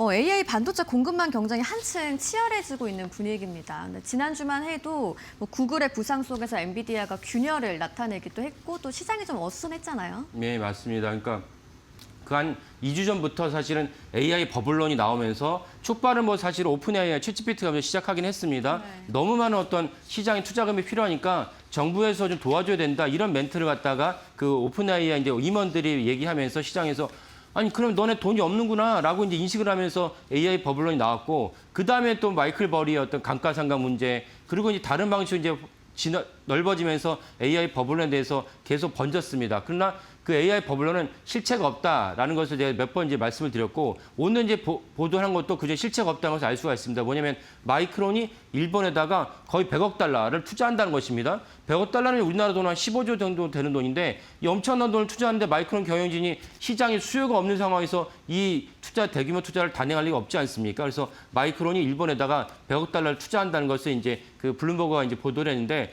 그렇다면 아까 말씀드린 AI 버블론에 대해서 실체가 없다는 것이 또 한 번 이제 알 수 있는 대목이기도 하고, 오늘 이제 중요한 점이 하나가, 오늘이 이제 12월이 끝났고 11월이 끝났고 12월 1일 첫 번째 거래를 합니다. 그래서 네. 첫 번째 거래 12월부터는 이제 뭔가 다른 방식의 시장이 조성되지 않을까라고 전망을 하고, 또 다른 거는 설령 만약에 12월이 11월과 비슷한 맥락으로 시장이 형성된다 할지라도 내년 1월부터는 회계연도가 바뀌기 때문에 26년도 1월부터는 다른 외국인들의 어떤 그 투자 방식이 진행되지 않을까. 그러면 길어봐야 한 달 정도다라는 것을 우리가 알 수 있습니다. 그래서 그런 맥락에서 12월의 첫날을 갖다가 지켜보시면 되겠습니다. 그런데 또 한편으로는 이 하이닉스의 매출과 영업이익이 훼손되지 않을까 하는 우려도 있는 것 같아요. 예, 그러니까 AI 버블론에 대해서 우리가 신경 쓴 이유는 엔비디아에다 직접 투자하신 분도 계시지만 네. 사실은 엔비디아의 가장 강력한 짝이 되는 SK하이닉스가 엔비디아 전체 시장 점유율에서 한 90%, 그러니까 엔비디아가 필요한 HBM에 SK하이닉스가 90% 정도 납품하고 있다고 추정을 합니다. 그럼 엔비디아가 흔들리면은 SK하이닉스 흔들릴 수밖에 없기 때문에 SK하이닉스 주가가 퐁당퐁당을 했습니다. 어느 날 올랐다가 어느 날 떨어졌다가, 이런 것 때문에 많은 투자자들이 좀 마음을 소화를 하셨는데요. 그런 맥락에서 아까 제가 설명드린 11월이 끝났고 12월이 시작된다는 것도 중요한 대목이고, 그다음에 구글은 TPU를 내놨는데 TPU가 사실은 구글 내부에서도 엔비디아가 갖고 있는 시장에서 10% 잠시 하는 것을 목표로 하고 있습니다. 그러니까 무슨 말이냐면 TPU 자체가 대세가 될 수 없고 메인스트림 주인공이 될 수 없다는 것을 구글도 인식을 하고 있고, 그 무엇보다 구글 스스로가 또 엔비디아의 그 칩에 대한 주요한 고객 중 하나입니다. 만약에 구글의 TPU가 그렇게 자신감이 있다면 엔비디아의 칩을 갖다 구매를 갖다 하지 않겠죠. 구매를 하지 않고 구글에 대한 칩에 대한 수요를 점점 줄일 텐데, 그러기는커녕 엔비디아 칩의 주요한 고객이라는 사실 자체가 TPU가 갖고 있는 영향력을 너무나 과민반응하거나 너무나 이제 과대 포장했다는 것도 알 수 있는 대목입니다.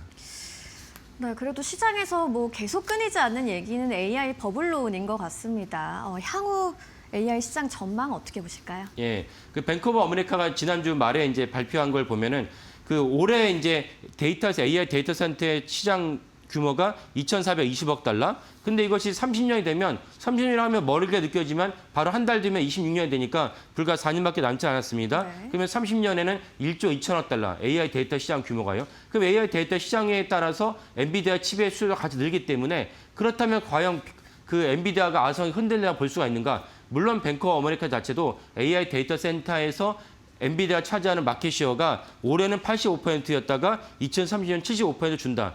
물론 시장 점유율 줄긴 하지만 아까 말씀드린 대로 AI 데이터 센터의 총 시장 규모가 2,420억 달러에서 1조 2천억 달러, 5배가량 성장하는데, 거기서 엔비디아의 칩의 시장 점유율이 80% 중반에서 75% 내려간다 한들 엔비디아의 어떤 매출과 영업이익이 훼손된다고 볼 수 있는 것이 타당한가? 그렇지 않다고 봐야 되지 않습니까? 그리고 아까 말씀드린 구글의 TPU가 전체적으로 이제 그 엔비디아 칩 시장의 10% 장악하는 목표라고 말씀을 드렸는데, 설령 그 10% 장악한다 할지라도 거기도 HBM 메모리에 필요합니다. 그럼 거기에 필요한 하이닉스의 비중이 60%, 삼성전자 30%, 마이크론이 10%입니다. 그러니까 설령 구글의 TPU가 엔비디아 칩 시장에 10%를 장악한다 할지라도 여전히 SK하이닉스의 매출과 영업이익도 그대로 성장이 가능하다라는 것도 주목하시면 좋겠습니다.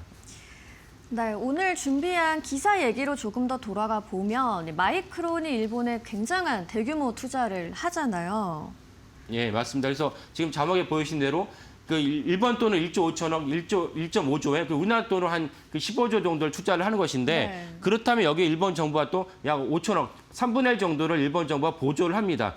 그래서 마이크론 일본에 간다고 보시면 됩니다. 여기에 상한은 이제 아까 다 대부분 아시겠지만은 여기에 상한은 HBM 메모리에 필요한 또 다른 어떤 그 베이스 라인을 갖다 TSMC가 TSMC가 만들어야 되는데, TSMC가 또 일본에 공장을 짓고 있습니다. 그러니까 한편으로는 일본 역시 미국에서 이제 그 바이든 정부부터 촉발된 그 웨이퍼를 갖다가 자국에서 이제 건설했으면 좋겠다. 자국의 공장 유출을 갖다가 시작한 바이든 정부가 여기에 발맞춰서 일본 정부도 같이 나가고 있다. 그래서 전 세계 정부가 반도체에 대한 투자를 갖다가 가속화하고 있고 반도체 공장 유치하려고 혈안이 돼 있다. 이런 것도 사실은 일본 보도에서 보시면 좋겠습니다. 그러니까 우리나라도 사실은 반도체에 대해서 지원을 해줘야 되는데, 지금도 이제 관건 중에 하나가 주 52시간 우리나라 정부가 과연 돈 많이 버는 삼성전자, SK하이닉스에 지원할 필요가 있느냐 이런 어떤 반론도 있긴 하지만 세계 각국의 어떤 그 보도랑 정책을 본다면 우리나라 역시 뒤처질 수 없다는 것도 분명한 사실입니다. 이런 맥락에서 정치인들도 이번 보도를 같이 주목하시면 좋을 것 같습니다. 네, 이렇게 마이크론의 대대적인 투자가 일어나는 건 역시 AI 수요 증가에 대한 기대감이 반영된 것으로 보이는데 그렇다면 AI 버블론 실체가 없다라고 좀 해석을 해도 될까요? 예. 그러면 실체가 없는데 외국인들은 왜 이렇게 하이닉스 많이 팔았냐라고 이제 반론을 제기하시는 분들 계신데 하이닉스가 그 외국인들에 대해서 계속 매도를 갖다가 10월 달부터 11월까지 한 이유는 근본적으로 이제 펀드 매니저들이 12월에 이제 장부를 결산해야 되니까 자기가 투자한 종목에 대해서 수익률을 결산하고 수익률을 결산해야지 고객에게 리포트를 발송하고 써야 되지 않습니까? 올해 한 해 동안 뭐 저희들 어떤 종목을 투자했는데 한 해를 마감하고 보니까 해당 종목에 몇 퍼센트가 수익이 나고 어떤 종목은 이제 보합이었습니다. 그래서 전체적으로 고객이 이제 그 가입한 펀드의 전체 수익률이 얼마입니다. 라는 걸 보고를 해야 되는데 당연히 가장 수익률이 좋은 SK하이닉스가 올해 260% 이상 올랐습니다. 그 지난 몇 주간 추출렁거리긴 했지만 260% 정도 수익률이 올랐다는 것은 펀드 매니저 입장에서는 SK하이닉스에 대해서 매도 버튼을 누리지 않기 힘들었다. 그런 맥락에서 SK하이닉스의 외인들이 그 매도를 한 것이지 SK하이닉스나 AI 버블론의 실체가 있기 때문에 매도를 했다고 볼 수가 없습니다. 그 이유는 아까 제가 설명드린 부분도 있고 그리고 많은 분들이 아시겠지만 덴아이브스가 지난주에 한번 그 ICR을 갖다 쭉 순방하면서 거기에 대해서 몇 가지 얘기했습니다. AI 버블론이라는 말은 뭐냐면 결국 AI 시장이 꺼진다는 뜻인데 덴아이브스가 뭐라 얘기했냐면 파티가 끝나기는커녕 이제 막 시작하는 단계다. 네. 그리고 엔비디아가 전체 시장의 왕이다라고 이제 얘기했습니다. 이런 맥락에서도 이번에 마이크론이 일본에다 15조 원에 가까운 엄청난 투자를 했다. 이렇게 보시면 되겠습니다. 네, SK 하이닉스 얘기도 해주셨는데 그럼 오늘 이슈가 국내 반도체 업종에 또 어떤 영향을 줄 거라고 생각하실까요? 예. 그렇다면 관계될 생태계가 있기 때문에 네. 엔비디아 굳건하다면 SK하이닉스 역시 굳건하고 관련된 여러 가지 그 종목들이 있습니다. 소보장 종목들인데 이 종목도 역시 굳건하다 봐셔야 되고 아까 제가 말씀드린 대로 원시 D램을 갖다가 지금은 다 생산하려고 합니다. 그렇다면 보다 더 칩을 갖다가 미세화하는 공정에 그 주목할 만한 회사들을 갖다 종목을 갖다 보시면 좋을 것 같습니다. 네, 결국 마이크론의 투자 확대는 AI에 대한 수요가 여전히 견조하다는 걸 보여주는 모습인데요. 엔비디아, 구글 경쟁 이슈가 있긴 하지만 단기 흔들림보단 AI 인프라 확장 흐름을 좀 지켜보는 게 중요할 것 같습니다. 지금까지 히든글로벌 조호진 타키온 대표님과 함께했습니다. 감사합니다. 네, 감사합니다.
네, 시청자 여러분, 주말 편히 잘 쉬셨습니까? 이제 12월입니다. 2025년 올해 또 이제 한 달 남았네. 자, 이번 달 한 달 투자도 또 올해 한 해도 전체적으로 잘 마무리하시길 바라겠습니다. 자, 오늘 이데일리 신문 어떤 내용 나왔는지 역시 또 시장 중심으로 살펴보겠습니다. 월요일 날 첫 소식은 보통 주간 증시 전망을 가져오는데요. 보시죠. 외인 기관 자금 이동 코스닥의 시간이 오나. 네.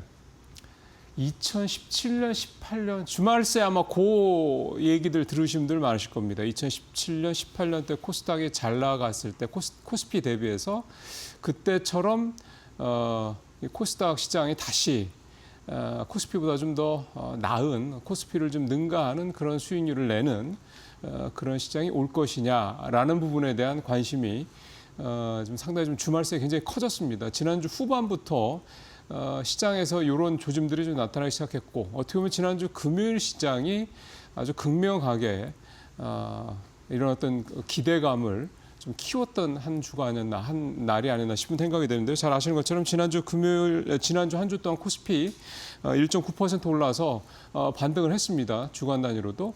근데 코스피는 이 정도 올라갔는데 코스닥은 무려 5.6% 급등을 했죠. 이것도 사실은 주 중반 이후로 코스닥이 확실히 눈에 띄게 수익을 좀 더 내면서 상승을 더 하면서 코스피와의 격차를 좀 벌어졌는데 사실 올해 연간으로 보면 뭐 아주 귀에 따갑도록 들으신 내용인데 코스피는 지금 70% 이상, 70% 정도의 그런 수익률을 낸 반면에 코스닥은 거의 절반이었죠. 그러니까 올해 이 수치가, 이 괴리가 좀 줄어들긴 하겠지만 뒤집을 수는 없겠죠. 한 달 내내 뭐 거의 뭐 50% 이상 폭등하지 않는 한요. 근데 내년에는 모를 것이다라는 얘기들이 좀 슬슬 좀 기대가 나오고 있습니다. 일단 이렇게 코스닥이 지금 코스피에 비해서 좀 좋은 모습을 보이는 그 배경이 전혀 없는 게 아니죠. 일단 가장 큰 거는 수급입니다. 코스닥 시장 관련돼서 뭔가 코스닥 시장에 자금이 두를 만한 여러 가지 뭔가 시그널들이 나오고 있다는 게 가장 큰 거죠. 첫 번째는 지난주에 나왔던 뭐 코스닥 시장 활성화 정책 요 얘기. 이게 일단 당국에서는 정부에서는 뭐 아직 그런 거 없어라고 얘기는 했는데 그 뉘앙스가 지금 뭐 준비가 되고 있는 거 있고 사실상 내용이라든가 시점, 발표 시점에 조율만 있을 것이다. 뭐 이번 주말에 나온 내용을 보니까 내년 1월에 발표가 될 것이다. 뭐 이런 얘기까지는 나오더라고요. 그러니까 계속 뭔가 아닌 땐 굴뚝에 뭐 연기가 나겠냐 이런 어떤 분위기들이 나타나고 있는 것 같고요. 또 사실은 객관적으로 보더라도 올해 코스피와 코스닥이 이렇게 2배 차이로 격차가 벌어진다고 봤을 때 이렇게 밸런스가 깨진 거를 긍정적으로 볼 수는 없습니다. 당연히 금융당국에서는 이 밸런스를 일정 수준으로 좁히기 위한 그런 노력을 하지 않으면 안 되는 게 또 정부의 역할이고요. 뭐 그래서 일각에서는 뭐 평균 회귀의 논리까지 뭐 나오더라고요. 어쨌든 키 맞추기가 분명히 있을 수밖에 없는 상황이다라는 거고 코스피가 좀 주춤한 사이에 코스닥이 또 그만큼 덜 올랐기 때문에 가격 메리트가 있다는 점도 분명히 전혀 배제할 수는 없다. 그리고 또 수급적인 측면에서 하나 더 있는 게 연기금. 이거는 좀 실제로 확정이 된다 그러면 굉장히 심리적으로 아주 큰 효과를, 센 효과를 가져올 수 있지 않겠나 싶은데 지금 한 3% 정도 코스닥에 대한 이 연기금의 비중이 한 3% 정도 되는데 이거를 5%까지 확대할 계획이다. 그러니까 전체적으로 국장에 대한 연기금의 이 투자 비중을 높일 가능성이 높은 상황에서 코스닥이 그중에 일부를 더 이제 가져오게 된다 그러면 당연히 코스닥 같은 경우는 잘 아시는 것처럼 시총 비중이 코스피에 비해서는 작은 종목들이 많다 보니까 같은 금액이 들어오더라도 시장에서의 주가를 끌어올리는 효과는 훨씬 클 수밖에 없는 거죠. 그런 부분들을 좀 감안해서 코스닥이 특히 이제 이번 주에 상당히 좀 중요한 한 주가 될 것 같습니다. 그런 면에서 뭔가 좀 확실하게 힘을 좀 받는 그런 어떤 모습이 나타날 것이냐 한번 이번 주에 살펴보시죠. 자, 이번 주에 나머지 또 뭐 주요 지표들 좀 보죠. 우리나라 3분기 GDP 나오는 게 일단 눈에 띄고요. 11월 수출입 동향 나오죠. 이거는 아마 또 주요 이제 주도 섹터들 또는 지금은 이제 주가 측면에서는 큰 반향은 없는데 여전히 펀더멘털에 대해서 기대감이 있는 뭐 화장품 같은 게 대표적인 예죠. 그런 섹터들 아마 좀 볼 것 같고요. 그다음에 제롬 파월 연준 의장 연설 사실은 따지고 보면 이게 좀 제일 중요한 것 중에 하나가 되겠죠. 그다음에 미국에서 3일날 ADP 고용 나오고요. 이게 근데 좀 묵은 자료라 시장 영향력은 제한적일 것 같습니다. 그리고 더 중요한 건 역시 9월 PCE 물가 이것도 좀 묵은 자료긴 한데 일단 뭐 심리적인 측면에서 봤을 때 그러니까 지금 이 셧다운 때문에 주요 데이터들이 다 묵은 자료들이 나옵니다. 그러니까 이거를 과연 이제 얼마나 시장에서 유리하게 자기들 그러니까 이를테면 시장의 상승 쪽으로 유리하게 해석하느냐 그 문제는 있을 텐데요. 그러다 보니까 이번 주는 표에서 보시는 것처럼 파월 의장의 연설 이게 가장 중요하겠다 이렇게 볼 수가 있겠고 앞서 마켓 앞에 프로그램에서 그 수급 잠깐 이제 중간에 좀 보셨었죠. 코스피에서 외국인 계속 팔고 있습니다. 매도 규모도 작지 않고. 근데 코스닥에서 외국인이 사고 있다라는 점, 이런 부분도 이번 주에 계속 이어질지도 한번 관심 있게 보겠습니다. 지금 말씀드린 외국인 수급 얘기를 조금 더 자세히 좀 살펴보도록 하겠습니다. 표를 바로 좀 보시는 게 좋을 것 같으네요. 11월 달에 주요 투자 주체들 수급 내역입니다. 외국인이 무려 14조 4천억대 이렇게 팔았습니다. 외국인이 한 달 동안에 14조를 팔았던 거는 좀 자막에도 나오는 것처럼 역대 최대치입니다. 그러니까 이 전이 팬데믹 때, 그러니까 2020년 3월이죠. 그때 팬데믹 이제 막 그 충격이 시작됐을 때, 그때 주가가 엄청나게 떨어질 때, 그때 12조 대를 팔았었는데 그 이후로 무려 2조 원 이상, 2조 원 정도나 더 매도를 많이 한 그런 한 달이 됐습니다. 외국인의 이 같은 대규모 매도의 배경과 관련해서 뭐 여러 가지 얘기가 나옵니다만은 뭐 11월 달이 이제 미국의 주요 펀드들, 헤지 펀드나 이런 펀드들의 북클로징 달이라는 점, 뭐 이걸 얘기를 좀 많이 하고요. 또 하나는 이제 거기에 맞물려서 아마 얘기를 해야 되겠습니다만, 아무래도 올해 외국인들이 국내 주식시장에서 뭐 2배 이상의 수익률을 냈다 이런 얘기들 많이 합니다. 그러다 보니까 이제 사실은 이익을 고정시킬 필요도 있고, 북클로징 때문에 또 하나는 수익을 좀 많이 냈기 때문에 지금 하이닉스라든가 삼성전자라든가 뭐 두산에너빌리티, 그다음에 이런 종목들을 많이 샀죠. 뭐 그다음에 효성중공업, 네이버 뭐 이런 회사들 올해 많이도 올랐습니다. 네이버는 조금 덜입니다만 이 앞에 있는 세 회사, 네 회사들은 굉장히 많이 올랐죠. 이런 회사들 외국인들이 투자 일찌감치해서 수익을 워낙 많이 냈기 때문에 이제 수익을 좀 이익을 실현할 부분도 좀 있고 여러 가지가 좀 겹쳤다고 좀 봐야 될 것 같고요. 미국에서 뭐 잘 아시는 것처럼 AI 거품론 이게 힘을 한참 받았던 것도 분명히 있고, 이런 것들이 지금 국내 시장에서 특히 올해 수익이 많이 났던 대형주들 중심으로 나타났던 게 이렇게 규모가 무려 14조 4천억 원이나 순매도 금액이 역대 최대치로 나왔던 배경이라고 좀 볼 수가 있겠습니다. 반면에 개인은 11월에 아까 표에서 보셨던 것처럼 9.2조, 그다음에 기관도 5.5조 가깝게 순매수를 했습니다. 그래서 이제 오늘 제목에서 보시는 것처럼 하이닉스 던진 외인, 그러니까 외국인이 이제 하이닉스를 제일 많이 던졌으니까 8조 넘게 던졌으니까요. 그거를 이제 개인들이 줍줍을 했다 이렇게 좀 얘기를 좀 하는 거고요. 그러니까 이거를 퉁쳐서 얘기를 하면 11월 달에 굉장히 장 힘들 때 또 개인들이 그때 팬데믹 때처럼 좀 장을 좀 떠받쳐줬다. 그리고 월 중반 이후부터는 기관들이 좀 사주면서 개인들의 힘을 좀 보태줬다. 그래서 사실은 지수가 여전히 4,000선대 근처에서 왔다 갔다 하지 않았습니까? 많이 떨어져 봐야 3,800선대 중반이었고, 뭐 일각에서는 뭐 3,600선대 뭐 이런 얘기도 나왔었는데 사실 거기까지는 거리가 좀 있었죠. 그만큼 시장이 이렇게 외국인의 엄청난 순매도 보이고 버텨줬던 거는 역시 이제 개인들, 우리 개미투자들의 이 지속적인 시장 어떤 매수 이 덕분이었다 이렇게 좀 볼 수가 있겠습니다. 개인들이 많이 샀던 거 거꾸로죠. 하이닉스 5.9조, 삼성전자 1.2조, 두산에너빌리티 거의 1조 샀고요. 네이버도 8천억 넘게 사서 외국인들이 팔았던 물량들을 개인들이 거의 다 받아주는 그런 모습을 좀 보였습니다. 자, 이제 사실 상황을 한 걸음 떨어져서 보면 외국인들이 이렇게 많이 팔고 많이 팔았던 대표적인 종목들이 반도체 대형주다 이거지 않습니까? 자, 그러면 이제 외국인들이 이 하이닉스나 삼성전자 관련돼서 좀 펀더멘털은 계속 뭐 좋은 얘기들만 나오고 있는데 돌아올 거냐 이제 이 부분이죠. 지금 뭐 제목에도 자막에도 나옵니다만, 그래서 12월 달 중에 외국인들이 돌아오느냐 첫 번째는 그러니까 코스닥으로 좀 주로 가고 있는데 사실 규모가 그렇게 크지는 않으니까요. 그다음에 코스피로 돌아오느냐 또는 코스피에서 다시 하이닉스나 삼성전자 같은 올해 우리 시장을 이끌어왔던 두 대형 반도체주들을 다시 살 거냐.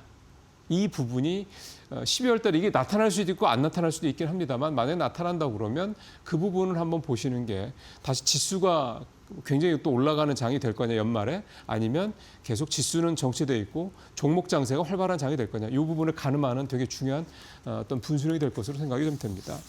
자, 오늘 세 번째 얘기는요. 이거는 사실 그냥 전망입니다. 전망이고 기대감인데 의미가 있다라는 생각이 좀 들어서 가져왔고요. 폴란드 두 번째 원전을 추진하는데 한수원 포함해서 4개국을 초청했다라는 요 제목이 되겠습니다. 이 내용은 한마디로 딱 얘기하면 폴란드가 지금 이미 1기 원전을 시작을 해서 설계 작업 중입니다. 근데 그 설계 작업을 맡은 데는 미국의 웨스팅하우스입니다. 근데 2기 이제 출범을 좀 2기의 이제 원전을 이제 준비를 하려고 하고 있고 매년 내지 2, 3년에 한 번씩 이렇게 계속해서 1기 또는 2기 정도의 원전을 계속해서 해서 총 6기의 원전을 폴란드가 갖겠다. 이게 이제 폴란드의 전체적인 계획이고요. 지금 첫 기, 그러니까 1기가 시작이 됐으니까 설계가 2기에 대한 이제 이 입찰 작업을 할 거고, 그다음에 이제 3기, 4기, 5기, 6기, 4기가 추가로 이제 뭐 2, 3년 또는 1년에 한 번씩 계속해서 발표가 나오고 이렇게 일단 폴란드 정부는 얘기를 하고 있고요. 자, 이제 중요한 거는 두 번째 원전을 추진하는데 한수원 등 4개가 들어갔고 여기에 이제 웨스팅하우스, 그다음에 프랑스의 EDF라고 그러죠. 프랑스는 우리로 따지면 한국전력 이 회사 있고 그다음에 캐나다 회사가 하나 있는데 여기는 그냥 엔지니어링 회사고요. 자, 그러면 사실 이제 본격적인 이제 경쟁은 한수원, 웨스팅하우스, 프랑스 EDF 3사가 될 텐데 중요한 거는 지난번에 한번 굉장히 큰 논란이 됐었던 올 1월에 한수원하고 미국 웨스팅하우스와 맺은 소위 말하는 이제 불공정 계약 이 부분과 관련돼서 그때 나왔던 얘기는 유럽은 이제 우리가 사실상 손을 떼는 걸로 이제 얘기가 됐었지 않습니까? 그래서 우리가 뭐 네덜란드니 뭐 이런 여러 나라에서 입찰을 들어갔다 다 포기를 하고 나왔었는데 이번에 폴란드가 우리를 초청을 한 겁니다. 그러니까 이거는 우리가 원해서 경쟁 입찰에 들어간 게 아니라 우리가 하겠다고 해서 들어간 게 아니라 폴란드가 원해서 한국 좀 들어와 줘 이렇게 해서 들어갔다는 얘기가 되는 거죠. 그러면 웨스팅하우스와의 계약이 정확하게 좀 알려진 바가 좀 이 부분이 왜 아직도 정확한 계약 내용이 알려지지 않는지 잘 모르겠습니다만 일단 거기 내용에서는 우리가 빠지는 걸로 돼 있기 때문에 유럽에서는 그렇다 그러면 한수원이 지금 다시 여기에 초청으로 들어갔다 그러면 폴란드가 뭐 이거는 뭐 사실 뭐 기대감이긴 합니다만 그런 뭐 니네가 웨스팅하우스랑 맺은 계약 뭐 우리는 관심 없어. 그냥 우리는 한국 원전 니네가 들어왔으면 좋겠어. 한국의 팀코리아가 들어왔으면 좋겠어. 뭐 이렇게 할 수도 있다라는 거죠. 그러니까 이런 부분에 있어서 폴란드가 앞으로도 이제 1개가 이제 됐고 나머지 5개가 남은 상황인데 그 중에 그 5개 관련돼서 우리가 또 일부를 맡을 수 있는 가능성이 분명히 있다. 이런 점에서 이 얘기를 좀 가져왔고요. 이제 시작이기 때문에 이게 상당히 좀 시간이 좀 걸리는데 이 보통 경쟁 협의라고 하는 게 한 뭐 시간이 좀 한 적어도 6개월에서 한 1년 정도 걸린다고 그럽니다. 그러니까 내년 중에 아마 이거에 대한 구체적인 얘기가 좀 나올 것 같고 만약에 이런 방식으로 우리가 유럽이나 이런 데서 우리가 원전을 좀 수주할 수 있다고 그러면 이런 방식이 다른 나라, 그러니까 우리나라처럼 빨리 와서 온타임 온버짓 할 수 있는 나라를 원하는 그런 국가들은 우리가 이런 방식, 즉 폴란드 방식을 통해서 원전을 수주할 수 있는 가능성도 있지 않느냐 이런 기대감도 좀 가져볼 것 같습니다. 이게 뭐 얼마나 시장에서 뭔가 영향이 있을지는 모르겠습니다만 중요한 거는 이런 방법도 있다라는 걸 우리가 좀 새롭게 알게 됐다. 이 부분은 좀 의미가 있다고 좀 봐야 될 것 같습니다. 자, 이제 마지막으로 펀드워치 짧게 좀 보죠.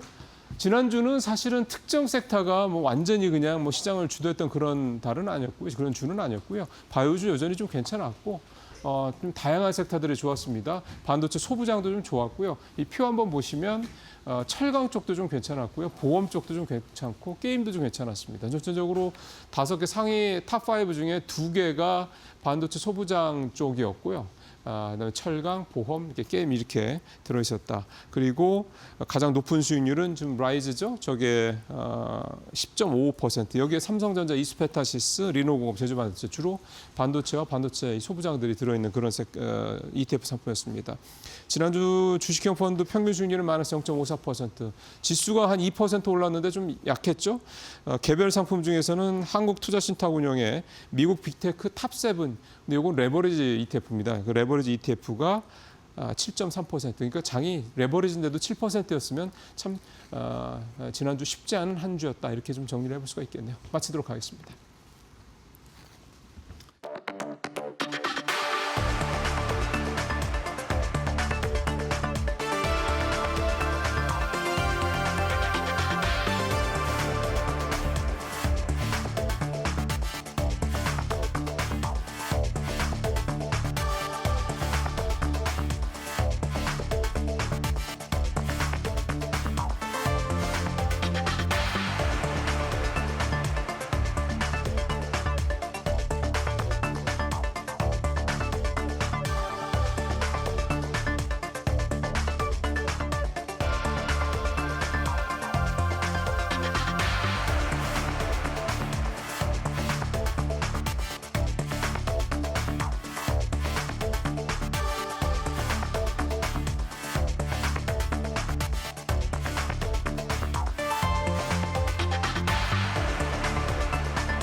지난 금요일 뉴욕 증시 3대 지수가 일제히 상승 마감한 가운데 우리 시장은 굉장히 이 코스피와 코스닥이 큰 격차로 엇갈리는 모습이 나타났죠. 이 코스피가 1.5% 하락했고요. 또 코스닥은 반대로 3.7%나 급등세를 보였습니다.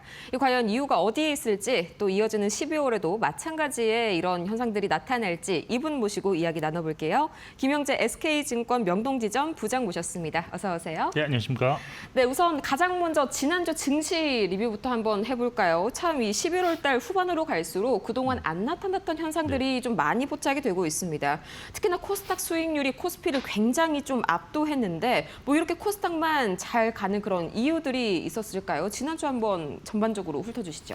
네, 사실 지난주는 글로벌 전반적으로 반등세다라고 보시면 될 것 같은데 네. 그중에서도 코스닥이 무려 5.6% 주간 단위로 상승함으로 인해서 글로벌에서 이제 최상위 1위를 기록을 했었고요. 네. 코스피도 1.9% 반등은 했지만 그래도 중국 상해 지수를 제외하면 글로벌에서 최하위권이었다라고 보시면 될 것 같습니다. 최근 관심을 많이 받고 있는 원달러 환율은 1,470원 정도를 지금 기록을 하고 있는데 네. 뭐 아직 뭐 고공행진 중이긴 하는데 사실 정부의 구두 개입 이후에는 장중에라도 1,480원대로 가지는 않는 모습이 지금 나타나고 있다는 점, 그리고 전반적으로 볼 때 이제 경제 지표 흐름이 달러화가 다시 약세로 전환될 수 있다는 그런 가능성을 보이는 그런 지표들이 남아 있기 때문에 결국 환율은 1,450원대나 아니면 그 이하로도 좀 회귀할 가능성이 있다라고 보시면 될 것 같습니다. 국제유가가 지금 WT 기준 배럴당 60달러를 못 넘고 있는 상황이 지금 계속 지속되고 있는데요. 네. 러시아와 우크라이나의 그런 종전에 대한 기대감이 상당히 좀 있다라고 보시면 될 것 같고, 여기에 전반적인 수요 둔화 및 공급 증가도 진행 중이다라고 보시면 될 것 같습니다. 주요 이슈가 지난주에 12월 미국 FOMC 금리 인하 확률이 사실 뭐 많이 떨어졌다가 다시 80% 중반대까지 올라왔는데요. 네. 아직 경제 지표가 확실하게 나오고 있지는 않지만 연준 위원들이 지난주 초반부터 지속적으로 금리 인하를 지지하는 발언들이 계속되었기 때문이다라고 볼 수 있고, 이에 증시도 연일 상승했다라고 보시면 될 것 같습니다. 한국은행 금통위가 기준금리를 동결을 했는데 향후에는 이제 추가적인 인하보다는 동결 가능성을 암시하는 좀 매파적인 발언을 보임으로 인해서 실질 금리가 소폭 상승하는 모습, 또 이에 워낙 강세 요인으로도 조금은 작용했다라고 보시면 될 것 같고요. 그리고 이제 알파벳이 이제 발표한 추론 중심의 제미나이 3.0이 시장의 호평을 얻으면서 AI 거품의 우려감이 조금 더 완화되는 모습이 나타났는데, 그런데 이제 알파벳의 TPU가 엔비디아의 GPU를 좀 대체할 수도 있다는 그런 사람들의 뭐 생각이 나오면서 SK 하이닉스의 주가가 좀 하락했다는 점이 국내 시장에서는 좀 특징이었다라고 볼 수 있습니다. 네. 지난주 코스피 내 업종은 소외 업종 상승 흐름과 더불어 낙폭이 가되었던 업종이 반등하는 모습이 동시에 좀 나타났다라고 보이는데, 상승률 상위 업종으로는 7.8% 상승한 전기가스, 5%대 상승한 건설과 철강금속, 그리고 3%대 상승한 기계, 의료정 및 보험, 전기전자 업종이 있었고요. 반면 하락 업종은 그렇게 많지는 않았습니다. 근데 4%대 하락한 의약품, 의약품. 1%대 하락한 운수장비, IT 서비스업이 있었습니다. 금요일에 또 제약바이오가 특히나 코스닥 중대형 중심으로 크게 튀어 올라가지고 바이오가 이 정도 또 떨어졌는지, 의약품 쪽이 떨어졌는지는 또 처음 확인이 됐네요. 이제 외인 수급 동향도 한번 볼까요? 지난주 금요일에 보니까 제가 좀 깜짝 놀랐습니다. 네. 외인이 코스닥에서만 거의 뭐 6천억 원대 순매수를 했는데 이게 거의 뭐 역사상 통틀어서 세 번째 규모라고 하더라고요. 대신에 뭐 코스피 쪽에서는 2조 원 가까이 매도 폭탄이 또 나왔는데 이렇게 엇갈리는 이유가 뭐 있을까요? 네, 아직까지는 뭐 코스피 대형주, 그동안 시장을 주도했던 대형주로의 어떤 차익 매물이 아직은 좀 나오고 있는 상황이다라고 볼 수가 있는데, 그렇죠. 저는 뭐 이런 것이 결국은 연말로 갈수록 좀 극복될 수 있는 사안이 좀 있을 것이다라고 보고 있습니다. 지난주 외국인 시장별로 수급이 상당히 좀 말씀하신 대로 다르게 나타났는데요. 코스피에서 2조 1,000억 원 순매도하면서 6주 연속으로 지금 순매도가 나타난 상황이고요. 코스닥은 반면 7,500억 순매수가 나타났는데, 월간 단위로도 이제 11월은 2,000억 원 순매수하는 모습으로 마감을 했습니다.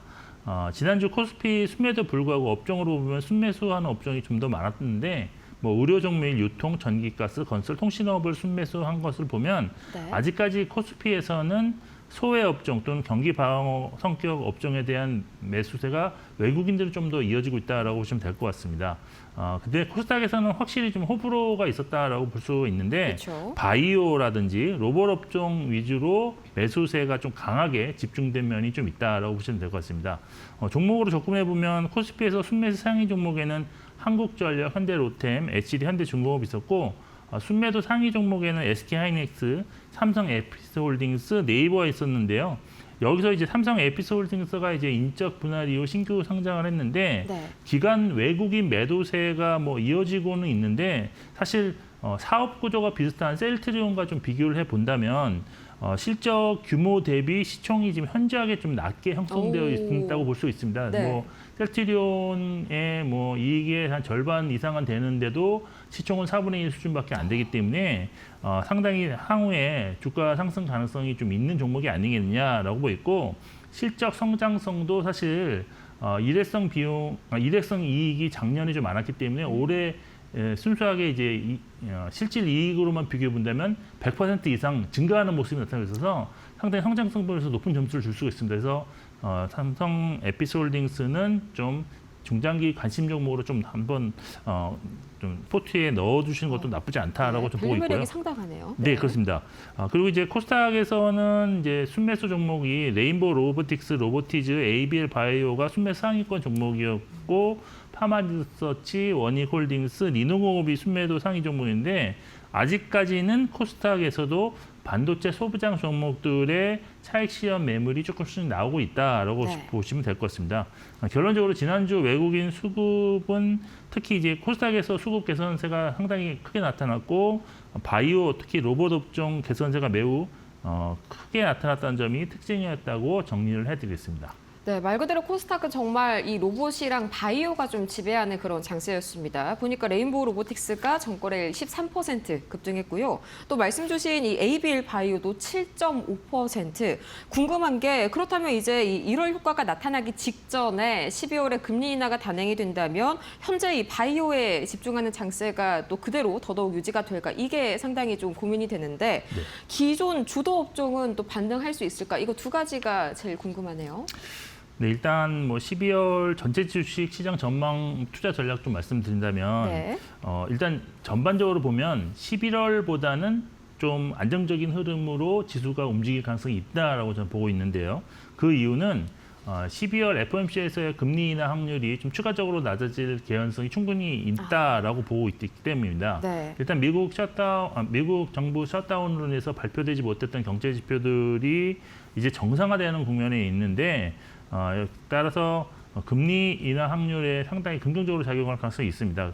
근데 지금까지는 조금 다른 양상이 좀 예상될 수 있는데 그건 뭐냐면 지금 최근에 미국 주택 관련의 비용이 안정적인 흐름을 유지하고 있는 상황이고요. 네. 또 국제유가도 배럴당 50달러 수준의 그러니까 60달러 미만, 그렇죠. 50달러 선에서 하락한 상황에 미국 원유 재고 상승까지 본다면 이제는 사실 뭐 경제 지표 발표할 때 고용 불안만 보고 있었는데 이제는 물가 지표 안정이 좀 나타날 개연성이 좀 있기 때문에 네. 오히려 이런 것이 추가적인 금리 인하 확률을 높일 수 있는 재료로 활용되지 않겠느냐라고 전 개인적으로 지금 생각하고 있는 상황이고요.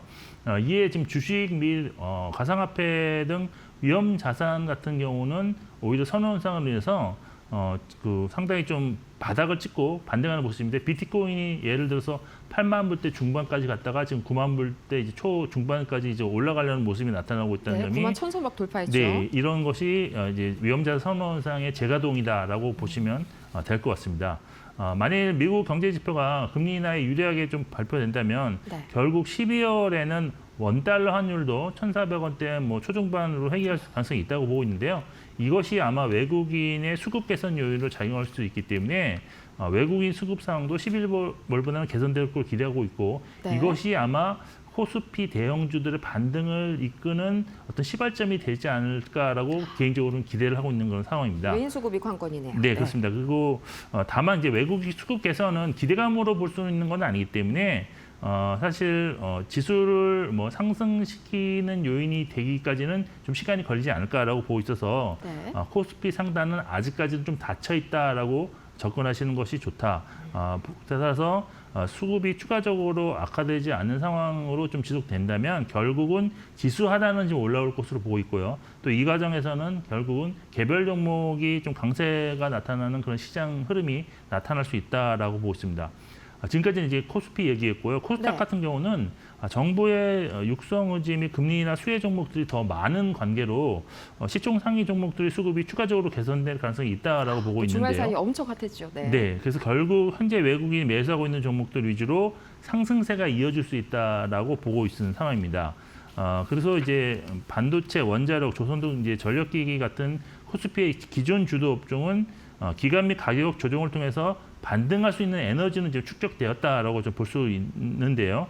저 외국인 매수세 전환이 나와야지만 전고점을 돌파할 수 있는 움직임이 있을 것이므로 현재는 전략적으로 비중 축소보다는 보유 관점에서 추가 매수 시기를 저울질하는 그런 시기로 삼는 것이 좋을 것 같습니다. 그리고 지난달 중순부터 이제 주도 업종으로 부상한 제약 바이오 같은 경우는 기관과 외국인 수급 개선세 그리고 금리 인하 시 최대 수혜 업종이라는 그런 점, 그리고 이제 글로벌 빅파마와의 수출 계약 그런 것이 기대할 수 있는 재료들이 지속해서 좀 나올 가능성이 있어서 12월에는 좀 가장 주목해야 되는 섹터라고 볼 수가 있겠습니다. 정리하자면 12월은 주식 비중 축소가 아니라 주식 비중을 좀 더 확대할 수 있는 시기라고 볼 수 있고 특히 외국인이 순매수하는 종목에 대한 관심이 좀 필요한 달이 되지 않을까라고 생각하고 있습니다. 네, 11월 중순만 하더라도 이제 12월 달에 들어가면은 뭐 이런 흐름이라면 좀 현금 비중을 늘려야 되지 않을까 생각을 했었는데 좀 장세가 많이 바뀌었습니다. 이 주식 비중 확대 말씀을 주셨고요. 또 거기에 외인 순매수가 좀 꽂히는 그런 종목들 위주로 눈여겨서 보셔야겠습니다. 다음에 이제 코스닥 이야기를 조금 더 자세하게 해볼까요? 주말 내내 좀 시장을 달궜던 이슈였습니다. 이 마찬가지로 12월에도 이 코스닥 관련해서 벤처펀드 소득공제 여기에 대한 기대감이 좀 앞으로도 탄력성을 좀 더해줄까요? 상방으로요? 네, 일단 지금 사실 12월에 이제 코스닥이 좀 더 좀 활성화될 수 있다라는 기대감이 계속 나오고 있는 상황인데 네.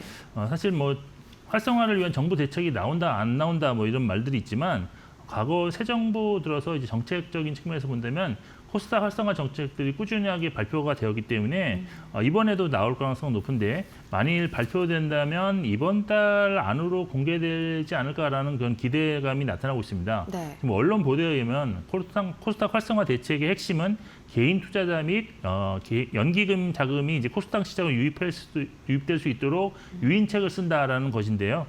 코스닥 벤처펀드의 소득공제 한도를 확대하고 네. 또 연기금이 코스닥 투자 비중을 지금 3% 수준인데 여기서 5%까지 좀 늘리기 위해서 증권거래세를 인하하든지 아니면 면제 옵션을 검토할 수 있다고 좀 알려지고 있습니다. 또 12월 10일 출범하는 150조 규모 국민성장펀드가 코스닥 상장된 첨단 기업에 투자하는 방법으로 투자 구조를 좀 조정하는 방안도 논의되고 있다고 좀 전해지고 있는데 사실 이러한 정부의 노력이 아니더라도 과거 통계를 보면 코스닥에서 연중 최고 수익률을 기록하는 달은 1월과 2월이 1위였습니다. 특히 1월 효과가 성장성을 바탕으로 나타나는 관계로 인해서 수익성은 좀 떨어지지만 미래 성장성이 기대되는 코스닥 종목들의 상승률이 높았던 것이 과거와 현재까지 지속되고 있는 그 통계적인 현실입니다. 여기에 과거 2017년에 문재인 정부에서 코스닥 활성화 정책을 마련하는 과정에서 발표 이전 2개월 그리고 발표 이후 1개월간 총 3개월간 상승했다는 점에서 네. 이런 점을 또 감안했는데 보면 이제 정부 활성화 대책이 막 나올 수 있는 기대감이 지금 나오는 현 시점이 코스닥 투자의 어떤 최적화된 시기가 아니겠느냐라고 볼 수도 있습니다. 시기가 딱 맞물리네요. 네, 그렇습니다. 네. 이런 거 종합해 보면 코스닥 지수 상승과 바로 연동하는 코스닥 시총 상위 종목들 중에서 수급 개선 종목으로 투자 대상을 좀 압축하실 필요가 있다라고 보고 있는데요. 최근 10월 이후, 그러니까 4분기죠. 네. 외국인과 기관이 집중적으로 매수해서 수급 상황이 양호한 종목으로는 알테오젠, 에코프로 BM, ABL 바이오, ST팜과 그리고 일부 로봇주들이 있었다는 점도 참고를 하시면 좋을 것 같습니다. 네, 코스닥 특히나 시총 상위 종목 대형주들 집중해서 보시면 좋을 것 같고요. 뭐 유가는 계속해서 오펙 플러스가 내년에 이제 생산량을 좀 동결한다 이런 이야기가 나옴에도 불구하고 좀 떨어집니다. 네, 사실 지난주에 JP 모건에서 향후 2년 내 연말까지, 그러니까 2027년 연말까지 50% 폭락한 배럴당 30달러 초반까지도 그쵸. 하락할 수 있다라고 했는데 그건 이제 수요량도 증가하지만 그 외에 공급량이 추가적으로 280만 바렐 하루에 초과 공급이 이루어지면 네. 따라서 상당히 가격이 떨어진다고 했지만 실제로는 산유국들이 자발적으로 공급을 줄일 것으로 보여서 공식적인 가격 전망은 현재와 비슷한 수준을 유지할 수 있다는 것이 결론이었습니다. 그런데 이제 단기적으로 한국 국제유가가 하락할 수 있는 그런 개연성이 높다라는 것이 전문가들의 견해인데 먼저 이게 현재 지금 사우디 중심으로 오펙 국가들의 원유 생산 확대 기조가 유지될 것으로 이제 전망되고 있습니다. 이는 뭐 국제 원유 시장에서 점유율을 유지하기 위해서는 증상 카드밖에 없기 때문에 향후 오펙 이외의 제3국가들의 공급 증설에 대항하기 위한 현재 그런 적인 그런 대응이다라고 볼 수 있겠고요. 두 번째, 지금 미국 내에서 원유가 다시 늘어나고 있다는 점인데요.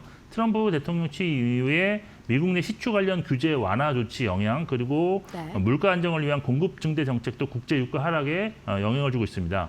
마지막으로 러우 전쟁의 협상이 이제 종전 협상 타결 기대감이 있는데 실제 이제 타결될 경우에는 러시아가 본격적으로 이제 수출에 참여하게 됨에 인해서 원유 시장 내 공급강이 더욱 심화될 수 있습니다. 근데 유가 하락이 미국 인플레 압력 둔화, 그다음에 소비 사이클에 영향을 줄 가솔린 가격 하락을 유발할 수 있는 점에서 내년 중간 선거까지는 정책 방향이 일관되게 유지될 것입니다. 그래서 인플레 압력 완화에 따른 금리 인하 결정에 도움이 될 수 있는 상황이고, 또 국제 유가 하락 시에는 주식시장 반대로 열게 될 수 있는 그런 개연성이 있기 때문에 한국 국제 유가 추이를 잘 살펴보실 필요가 있다라고 보고 있는 상황입니다. 네, 또 유가는 달러 측면에도 상당히 좀 영향을 많이 미치죠. 앞으로 우리가 유가에 더욱더 주목해야 할 이유입니다. 지금까지 저희 김영재 SK증권 명동지점 부장과 함께 이야기 나눠봤습니다. 자세한 분석 고맙습니다.